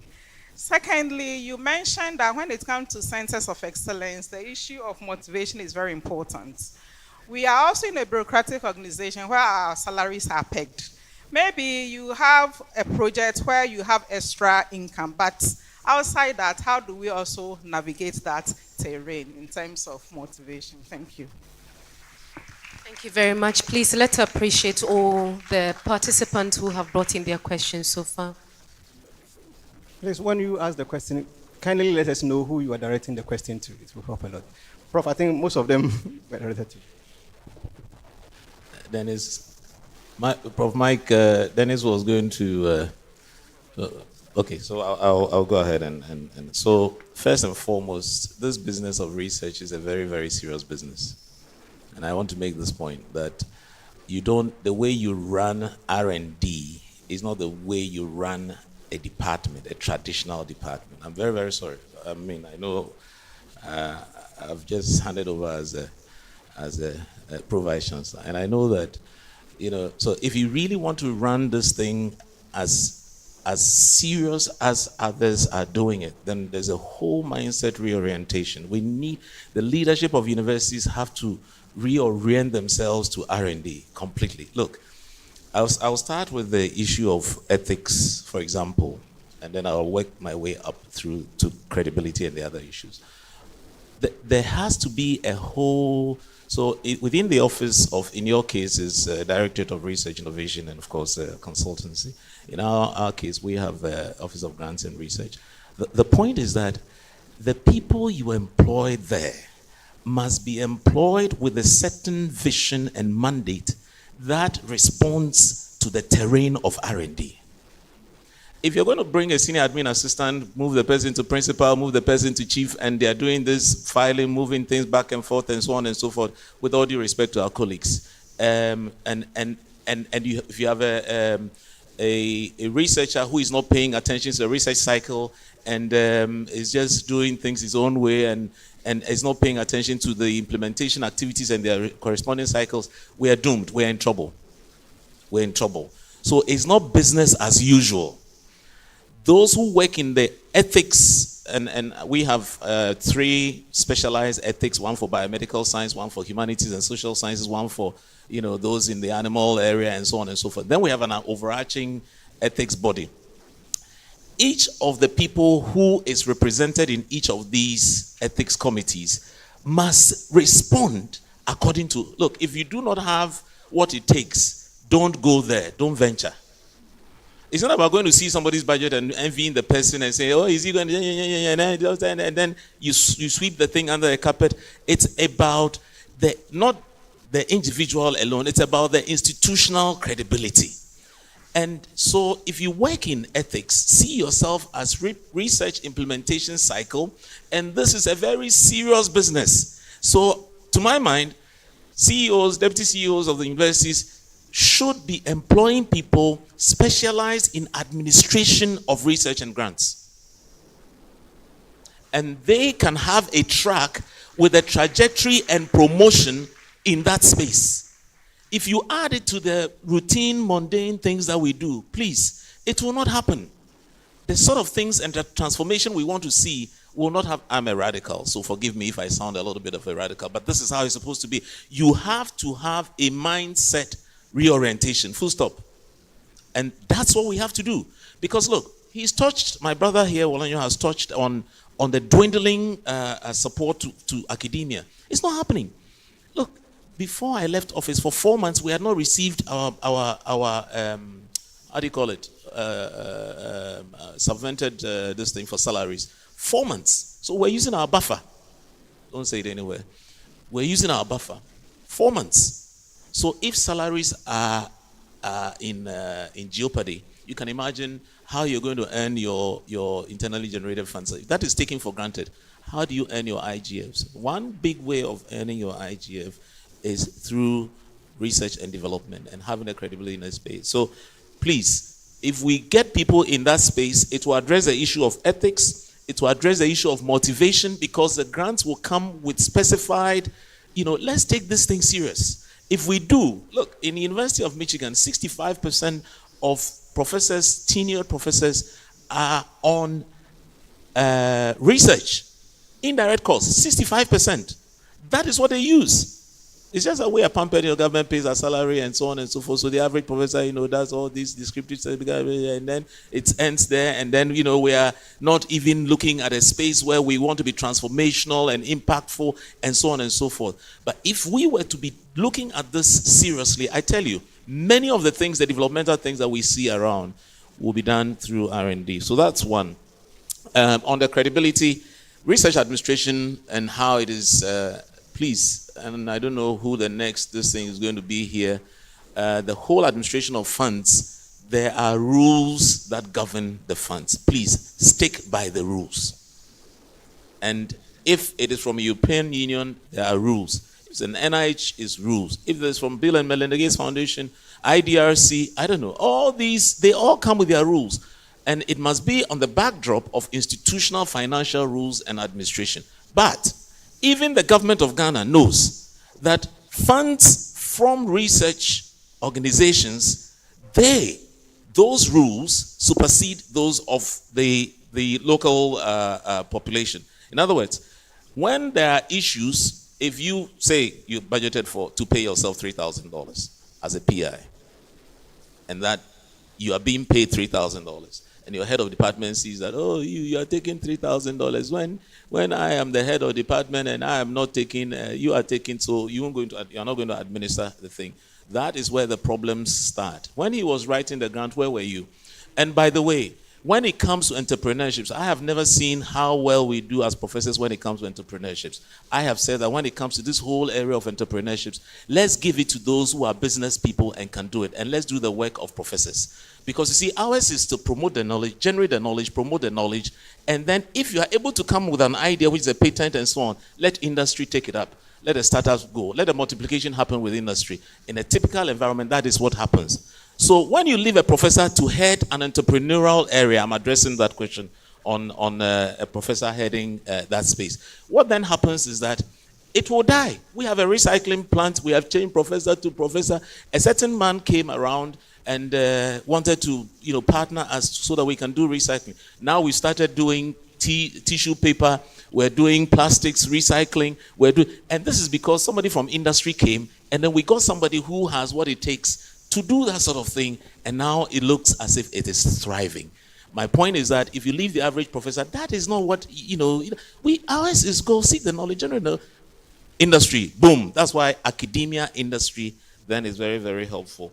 Now, on elaboration of credibility is everything. Please, from what you write as a research concept to the proposal you submit to the implementation of the research, to the administration of the funds, to report writing, to publication, to everything, you must be credible.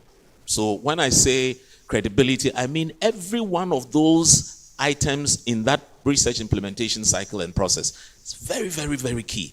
When you do it the first time, the second time, the third time, I recall the late Professor Uku Sechiamwa. Those days during the pandemic, HIV/AIDS, they had given a lot of money out for people to research. Professor Uku Sechiamwa, the late, may his soul rest in perfect peace, went around the country. Researchers had collected money in this country, and some of them did not even, the money that they collected to go and do those research in this country, they did not do the research. They did not conduct the research. This is what he said. If he was lying, he's late now, so we can't, But the point is that Ghanaians had collected money and were not doing the research. Fabrication of results sits in there, whatever, and then, so you cannot even reproduce your results. Somebody cannot look at your methodology and then reproduce what you have done. Research credibility for me, as I keep saying, is very, very key. In the end, who you are will show. Who you are will show. If I say I'm a professor of epidemiology and global health, and I say that I work with WHO on salmonellosis and so on and so forth, and you come and question me on research agenda for salmonella by the World Health Organization, and I can't answer a single question, then there's a problem. There's a problem. Am I credible? Who am I? So those sort of things is very, very critical. And I think that for people to put their investments on you, and we forget that it's people's money. It's the taxpayers' money, whether from UK, US, European Union, wherever. It's their taxpayers' money.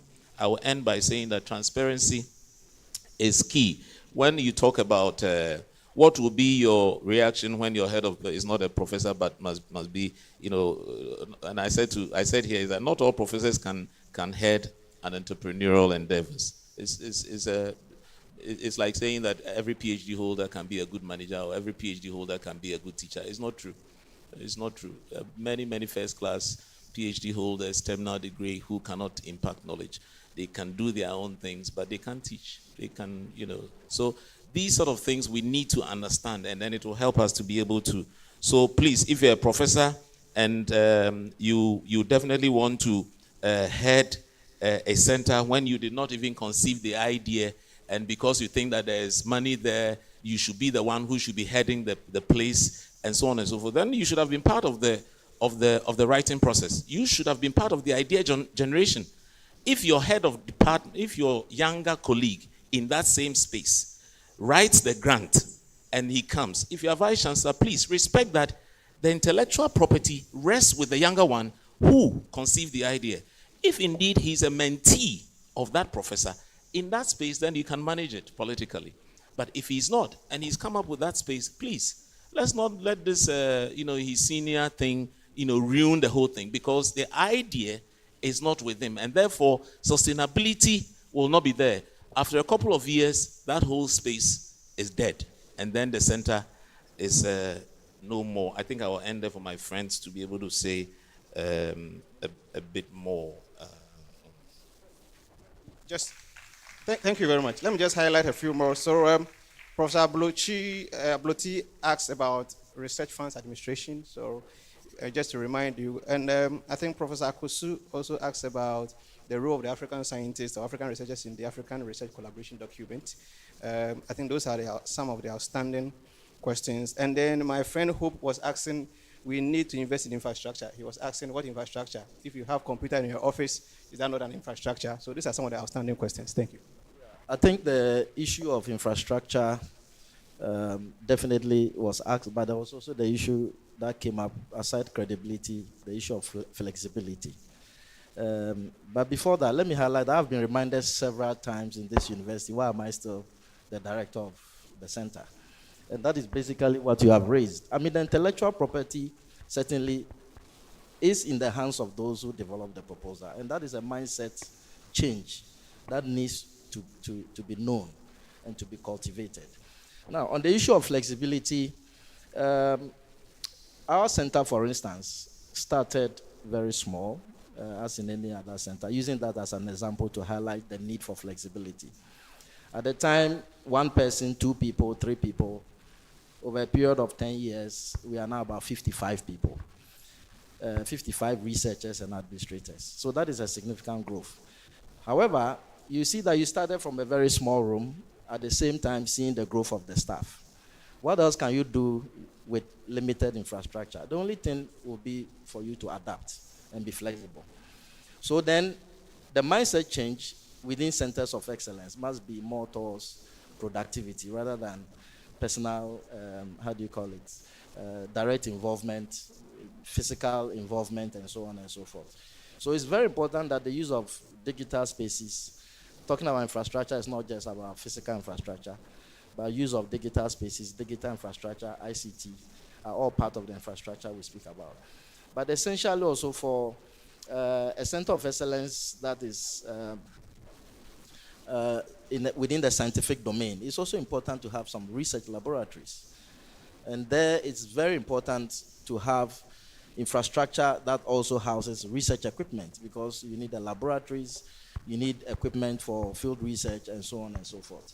So that is something that is very key to be noted. So flexibility is equally important and internal to the center, but it also must be viewed within the context of exogenous or external factors within the university itself. University governance needs to create a space for centers to thrive and to develop. And more often than not, the traditional governance, administrative governance systems certainly brings to bear some administrative bottlenecks, because when it comes to funds administration, usually the funds must be spent on the activities within a very narrow timeline. But if this has to go through, of course, following stringent procurement measures, but if this has to go through several administrative bottlenecks, it's certainly an indictment on the project. So those are issues that we need to take note of. Talking about indigenous knowledge, indigenous culture, it's extremely important in R&D to also consider these aspects as very critical. More often than not, as researchers, we see local people as people who do not know much. However, as researchers, we go to them and take information from them.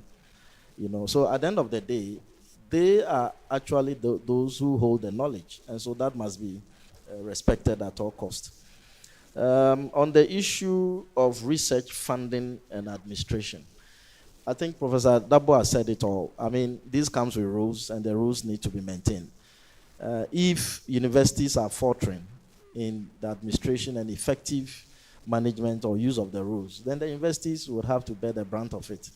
But I think at the University of Cape Coast, most of the issues really has to do more of the exchange rate factors, paying funds at the point where the monies had come earlier, and then you get the funds at the very at the rate at which it came, at the current rate. So these are issues that internally we need to look at, because it's certainly affecting projects delivery and project timelines.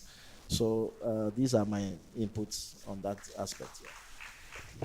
Before Amma comes in, Prof, my senior colleague, Professor Odro, said academics have become more political than politicians. Do you agree?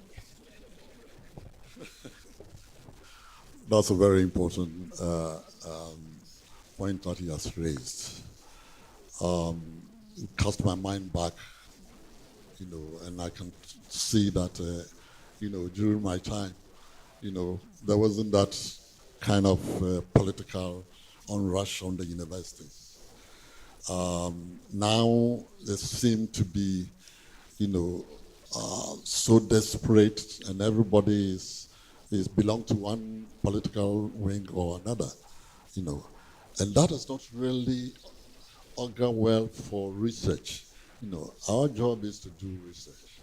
Our job is to create knowledge, construct knowledge and then make it applicable. But it's not that what we see now.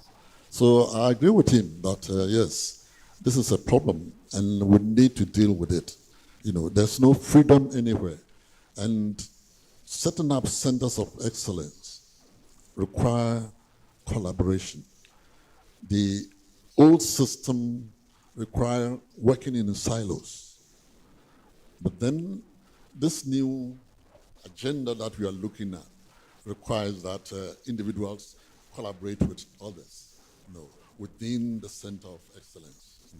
Some of the players may even be virtual researchers. So I think that it's so important, issue that he has raised, and we need to see how we can confront, this whole thing so that we can address the proper issues at stake for us. Thank you, Prof. Prof, thank you. So we'll take the second round of questions. That will be the last round. So if there are still lingering questions, you may approach here and ask your questions. Amma, sorry to interrupt. Apparently there's a question outstanding. Prof. Yeah. Your question. So, Prof, what do you want us to do as the honors? Amma's question was how you maintain your niche within the Centers of Excellence against the backdrop of multidisciplinary and collaborative endeavor. Now, so as I mentioned earlier, those days where one was known in one space, those days are gone. Today, you may have a niche as marine scientist, and that is what that Center of Excellence is noted for. But as a marine scientist, he needs data analysts. He needs researchers who will go in there, maybe, I don't know who they are, it's not my space, let me come to my comfortable space. So I'm a clinical trialist.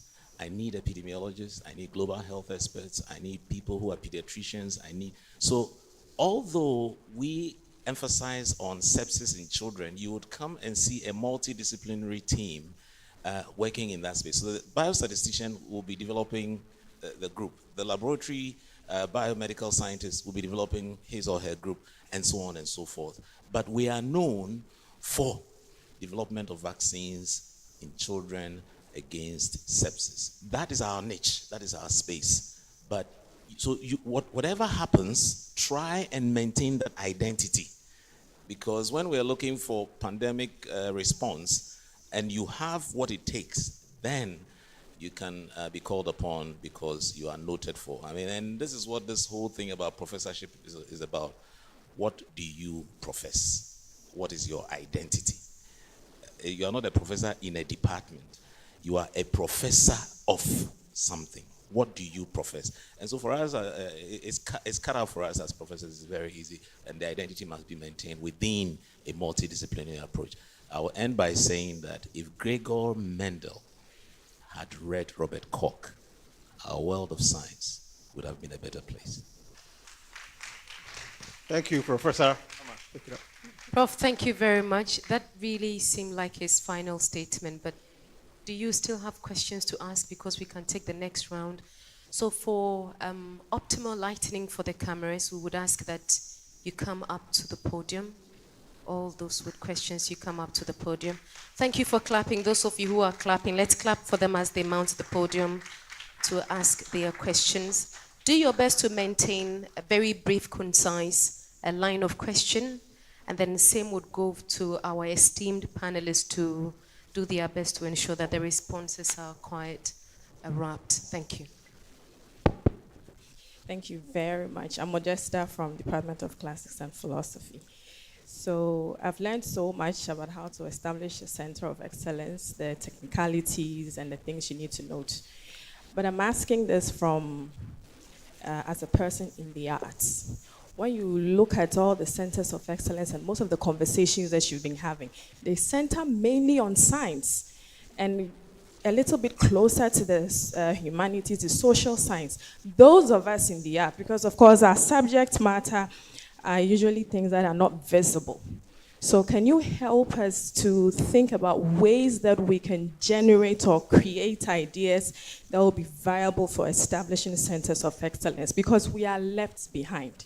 And we don't want that. All right. My name is Tepson, and I'm from TEDx University of Cape Coast. I'm a science student, specifically biomedical science graduate.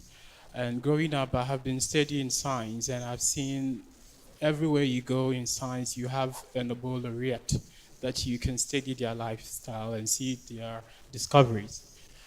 It has got to a time that I have to ask my supervisor about this recent Nobel Committee announcement about laureates. That why is it that most African laureates we've seen so far has been from either peace or literature, but we have not seen that of in medicine, that of in physics, that of chemistry, in economics. My question is, why are we behind? What is the challenge? Are we expecting to have an African Nobel laureate, specifically in physics, chemistry, in economics, or medicine, coming this years to come? That's my question. Thank you.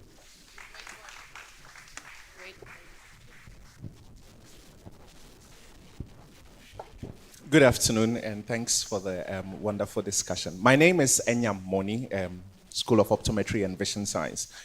I consider myself one of the young people who is trying to set up a center of excellence. Listening in again on the conversation and also on conversations of my colleagues, I seem to hear the same problem. The problems I'm going through right now seems to be the problems that you have all gone through. And I am wondering whether there's hope for the coming session, because if I am going through the same problems you are going through, it means we haven't done much to change the system, because we would have been expecting that we wouldn't be struggling with space, we wouldn't be struggling with the resource constraints and all of that. And so what advice do you have for us, the younger ones, so we don't give up? And what do we do to make sure that in 5 years, those coming after us will have different kind of problems to deal with? Thank you. Thank you very much, Doc. I find it intriguing, the first two questions. One is saying most of the topic or the talk has been on science. Then the next one says, we've actually done well in arts in winning Nobel laureates. So that's so I don't know who to start with. Maybe Prof. Could. Before, please, let's take the final one for the second session, and this will be our final session, please. Good afternoon, and thank you very much. My name is Sandra Sa from EENT, Directorate of Health Services. I'm delighted to ask this question because the last person said he wanted to start a center of excellence. I want to know who starts a center of excellence? 1. 2, how do you get the other team members on board? Do you call your friends? Do you, yeah. You know, if you need a data, analyst, I am an audiologist. If you need this, if you need that, how do you get them on board? Thank you so much. Thank you very much. Probably begin with the last one, talking about Center of Excellence, who starts it.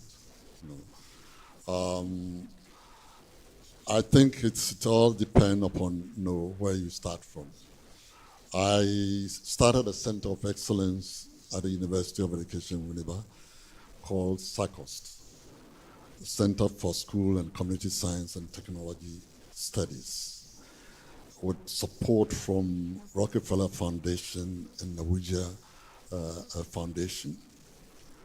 The idea was that members of the center who are the advisory board will be representatives of the 6 universities, UCC, University of UST, KNUST, UG, and UDS. And then industries were involved in this. Association of Ghana Industries was part of this. They all came together, and then we all agreed on what to do, what the contributions of each would be, and so on. And we started a center. But then as we were going along, the university was asked to, also, put in some funding, which the university failed to do. And the support from the other people did not work out. So the center became just a university center, and we could not continue after the funding. So that's one of the things that happens. So who starts the center? You can come up with something, but you need an initial capital funding to start the center. You need something to push you. And who are the people you are working with? This center I talked about was Indigenous Knowledge Systems. So where we were producing, materials for secondary schools and primary schools on indigenous knowledge, that exists in the communities, And teachers were also trained in those areas, so that when you're teaching chemistry and whatever, or physics, there are indigenous examples that you can use, to make the students better appreciate, what is happening. They also had an international advisory board, that governs it, and I'm happy to say that I'm one of them. So it takes a lot to do that. Because you find that, all the people who are coming, they have to be paid. They have to give in some, pay the transportation, air flight to the place and so on. And so it's not really an easy thing to start. You need that kind of support to be able to do that. Now moving on from there to, the other issues that were raised. I think it's about the rate of research in the sciences, chemistry, and so on. If you look at a UNESCO publication, I think the last one was 2015. You look at the scientists in Ghana, for example. Mathematics is about 0.2% or so. Chemistry is very low, I think 1%, and physics, is just a little bit up. What it means is that we're not getting the funding for people to do the research in these areas.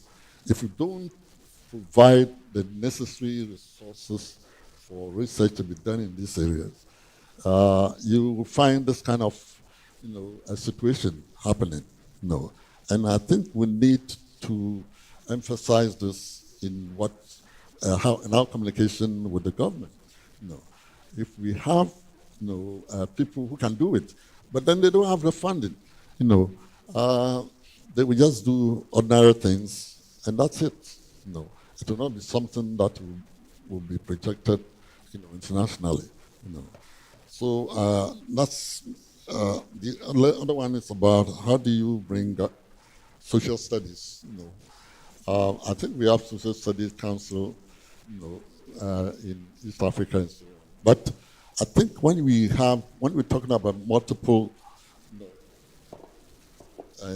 interdisciplinary and multidisciplinary research, if you come to science and technology, social science is very, very important. We need to understand the people who are going to, we are thinking about, to transform them. We need social science people to part and parcel of this. So some people will call it, let's call it STEAM instead of STEM. So that arts and social sciences become part and parcel of it. So for me, I think that that's where we can recognize social science, the social sciences as part and parcel of all the things that we want to do in a center of excellence. Because we're dealing with human beings and we need to ensure that they also are part of this. Thank you. Maybe, thank you very much. Let's do it. So, do you call your friends? Or what do you do? Well, it depends. It depends.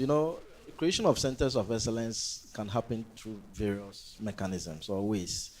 It can start through a call from development partners. They want to establish, or they see an emerging and contemporary issue for which they want to respond to through a creation of a center of excellence.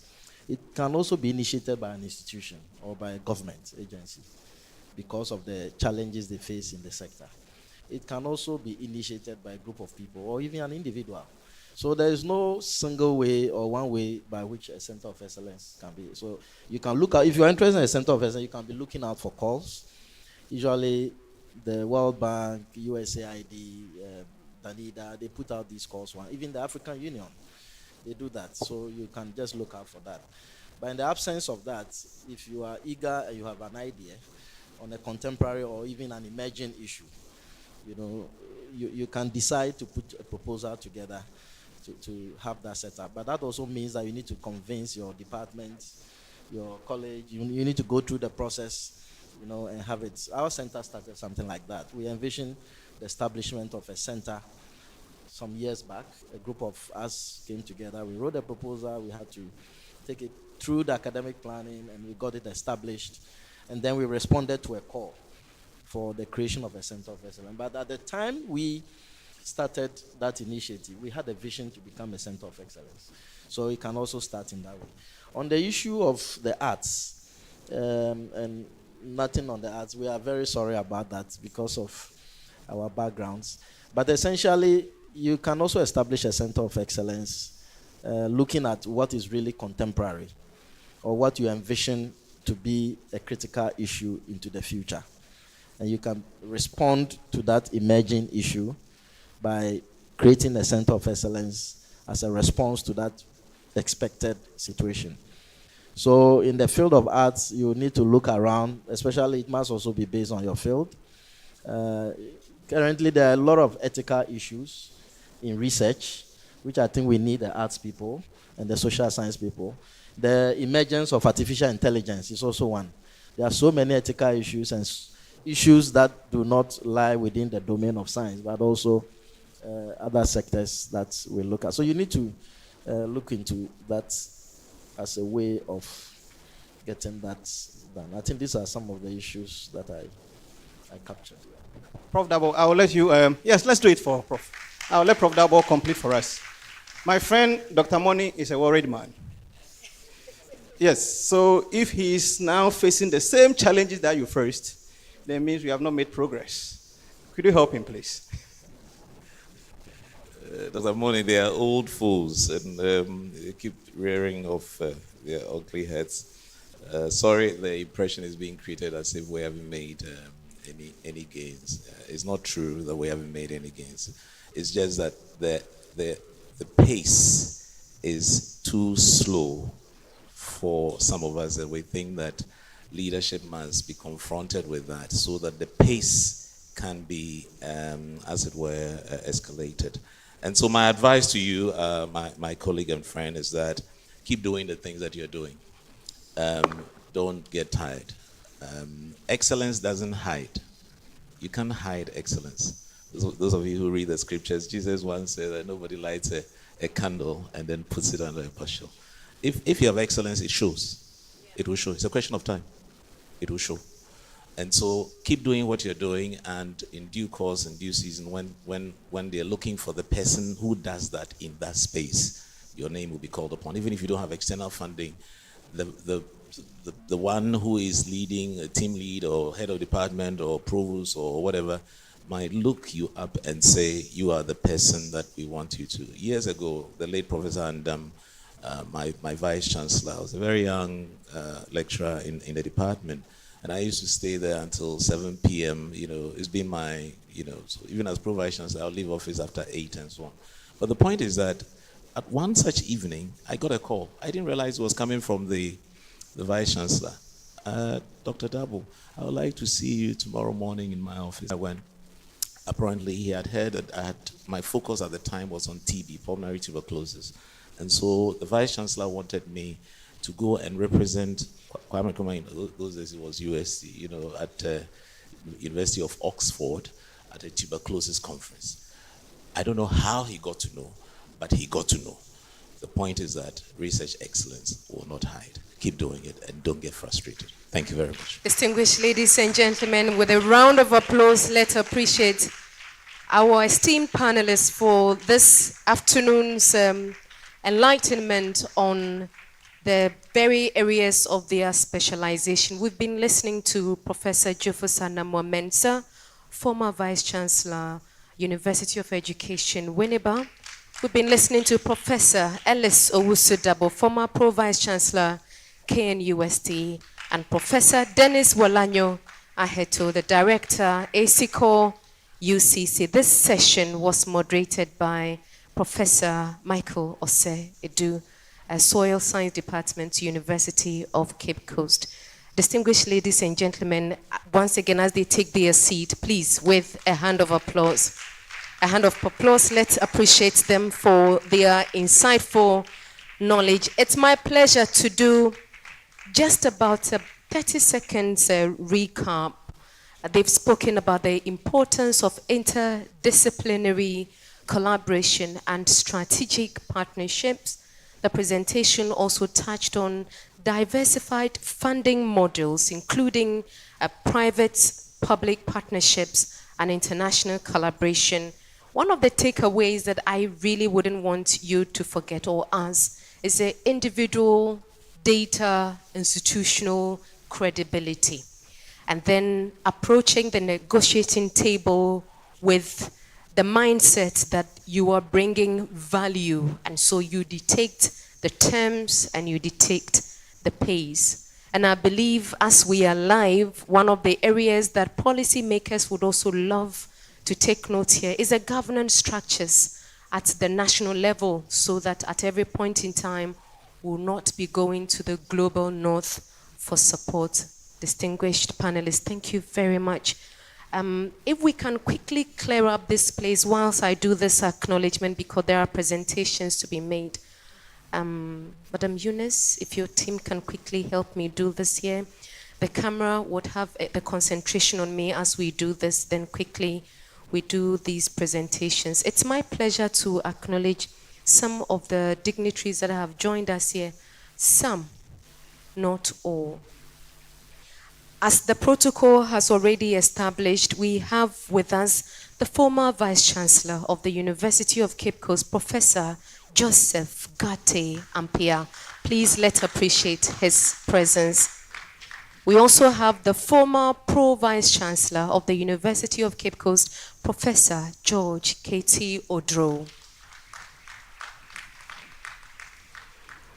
We were joined by the Dean of Student for Development Studies, Professor Angela Akosu. The Director of Research, Innovation and Outreach at IEPA, Professor Hope Pius Nujo, has also joined us. Thank you very much. Then the Head of Department for Environmental Science, Professor Michael Mita, also joined us. Please, with a hand of applause. Thank you very much, sir. Then the Head of Department for the Crop Science, of course, and the moderator for the session, Professor Michael Edu, also has done a great service this morning. Thank you. The Director of Seed and Seedlings, Professor Ernest Te, AAC, also joined us. With a hand of applause, let's appreciate him. The Director of Ophthalmic Science, Professor Samuel Che, joined us. Professor Che, thank you very much. So on that note, we wish to take the opportunity to appreciate all faculty members, all administrators who joined us. We have, so I don't forget, the Deputy Director of Research, Innovation and Development at the Takrady Technical University, Professor Johnny Wa. Prof, where are you? Thank you very much. We appreciate you a lot. And he doubles, well, we have the student and their tutor, St. Augustine's College. St. Augustine's College, the only college in the country. Thank you very much for joining us, gentlemen. We appreciate you sincerely. So how best do we show our appreciation to these distinguished panelists? We want to call on a few individuals to help us do these presentations. Professor Joseph Gatampia, would you kindly do us the honor if you could mount up the stage? We're going to present a few citations that have been inscribed on a plaque.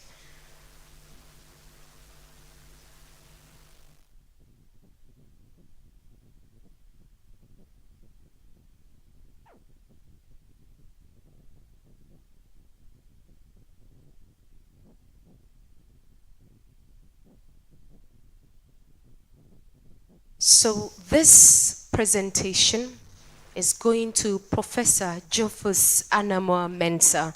As he mounts up the stage, it's my pleasure to read the inscription. The management of the University of Cape Coast express their profound gratitude to you for your insightful and thoughtful, that is thought-provoking contributions to the panel discussions on the topic, Creation of Centers of Research Excellence for Sustainable Development, on the occasion of the first Research and Innovation Week and 9th Research Award and Grant Ceremony at the University of Cape Coast. Thank you.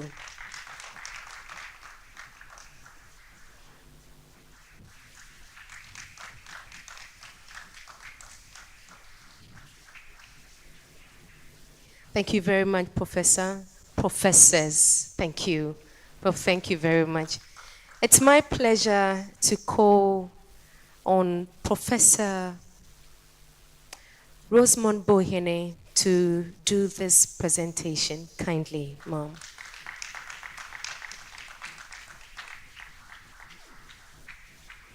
This is being presented to Professor Ellis Owusu-Dabo.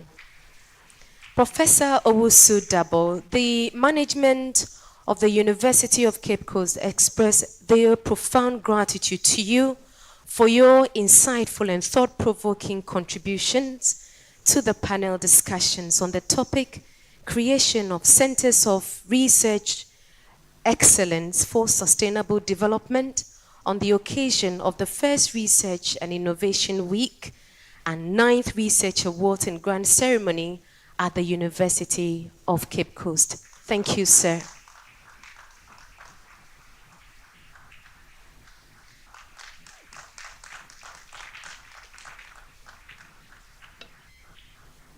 Thank you very much. Thank you, Professor Rosemond Bohini. Congratulations to you, Professor Ellis. It's my pleasure to call the former Pro-Vice Chancellor of the University of Cape Coast, Professor George K.T. Odro, to do us this honors, please.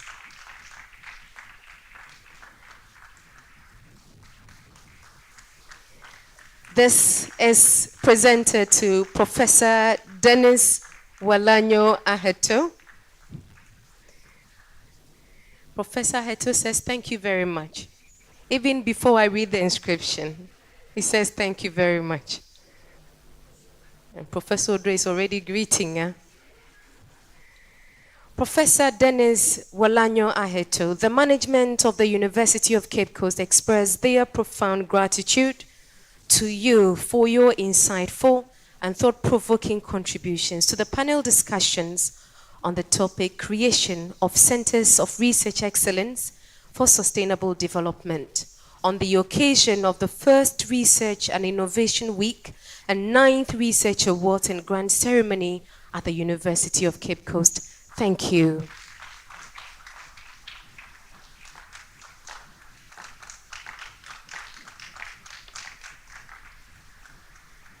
Thank you very much, Professor K.T. Odro, and congratulations to you, Professor Dennis Walanyo Aheto.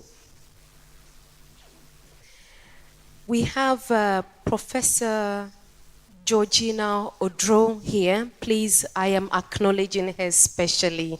Professor Georgina Odro, please let her know if you can just give us a wave.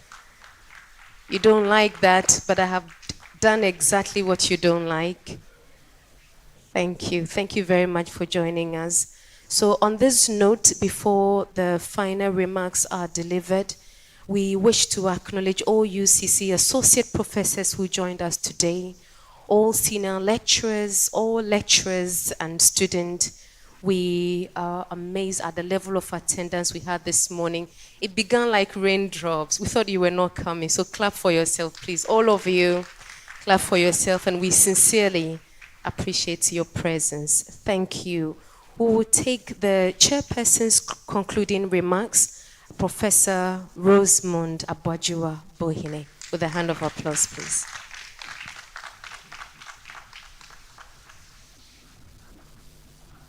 That clap was very brief, yeah? Thank you. Good afternoon. You all agree with me that this has been an insightful and thoughtful discussions. As was indicated by our panelists, the challenges that we are facing in this world are hydra-headed. And when we say something is hydra-headed, it means it's got a lot of tentacles. And therefore, there is the need for us to find solutions to these challenges. And some of the solutions that we have in relation to these challenges is the creation of the centers of excellence, centers of research excellence. And when I was listening to the discussions, I was just reflecting. I'm someone who likes to do a lot of reflections. And everywhere I go and I see the challenges and I see for these people, I go to various farms and you see simple farming implements. They are imported from China. What are we as researchers, what are we as academics doing? And I believe that the creation of these centers of excellence, yes, they are very good, but I want to see, that is my opinion, I want to see the impact of the research we carry out on the lives of the people in the community and the society. Yes, we inform policy, but what about the lives?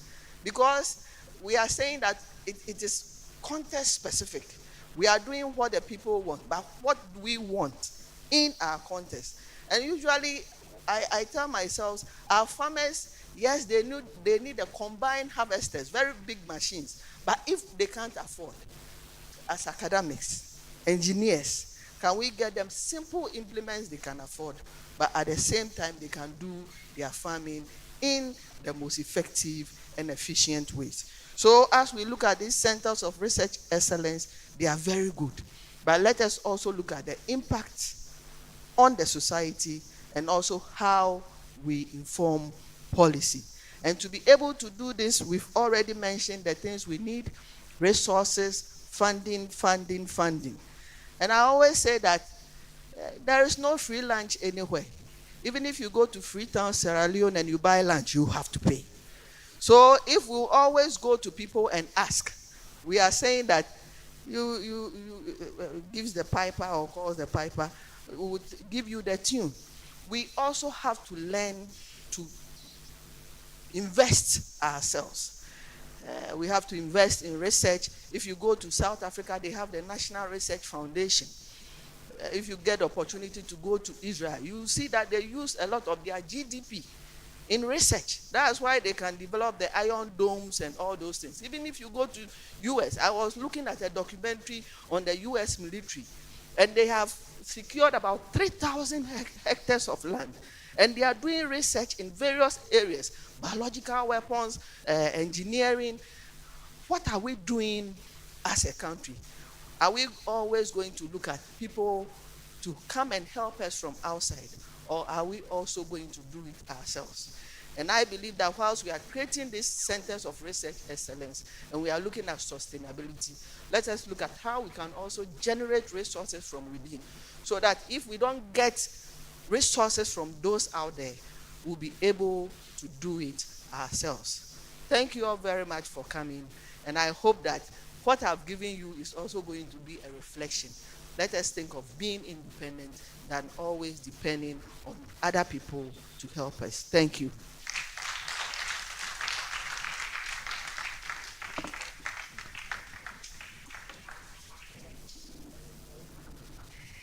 Professor Rosemond Bohini, thank you very much.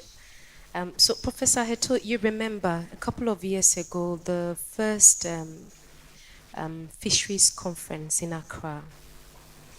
Professor Dennis Wolanyo Heto had just finished his presentation and all the research that had been carried out, and I had to interpret that into the local language. But when it was the time for the Q&A session, one fisherman said, and I want to say it in English, he said, "So you are the reason for all the policies that government is implementing. Next time when you want to change any of our implement, ask us before you do your research." And that reminds me when Professor Bohini says, what have we been doing about the canoes? So when you see the fishermen, let them know that there have been a proposal that the canoes will soon be changed, so that finally they would understand that this is also part of the collaborative research. Distinguished ladies and gentlemen, thank you very much. We want to end on a note of thank you, a prayer. Reverend Professor Kankam Bwedu, with the UCC chaplaincy, will do that for us with a hand of applause.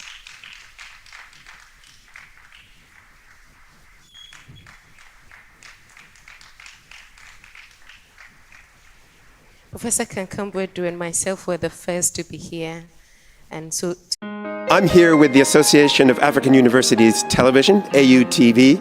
I just want to say that without the media, you won't know what's going on in the world. Even with the media, you sometimes don't know what's going on in the world. So you need to tune in to the reliable sources who are really on the front lines, who can give you the information you need and give you facts, not conjecture, give you real news, not fake news. And this is the place to find it, AUTV. The voice of higher education in Africa. Explore a whole new world of exciting visuals with AAU TV. Get ready for a mix of interesting talk shows, interviews, discovery documentaries, and news on AAU TV. It's not just about watching TV, it's about experiencing something special. AAU TV reaches over 25 countries in Africa, bringing you a blend of knowledge and fun. Learn about different cultures as you enjoy the shows. If you have events or want to showcase your business, we've got you covered. watch AAU TV free-to-air channel on AAU TV, the voice of higher education in Africa.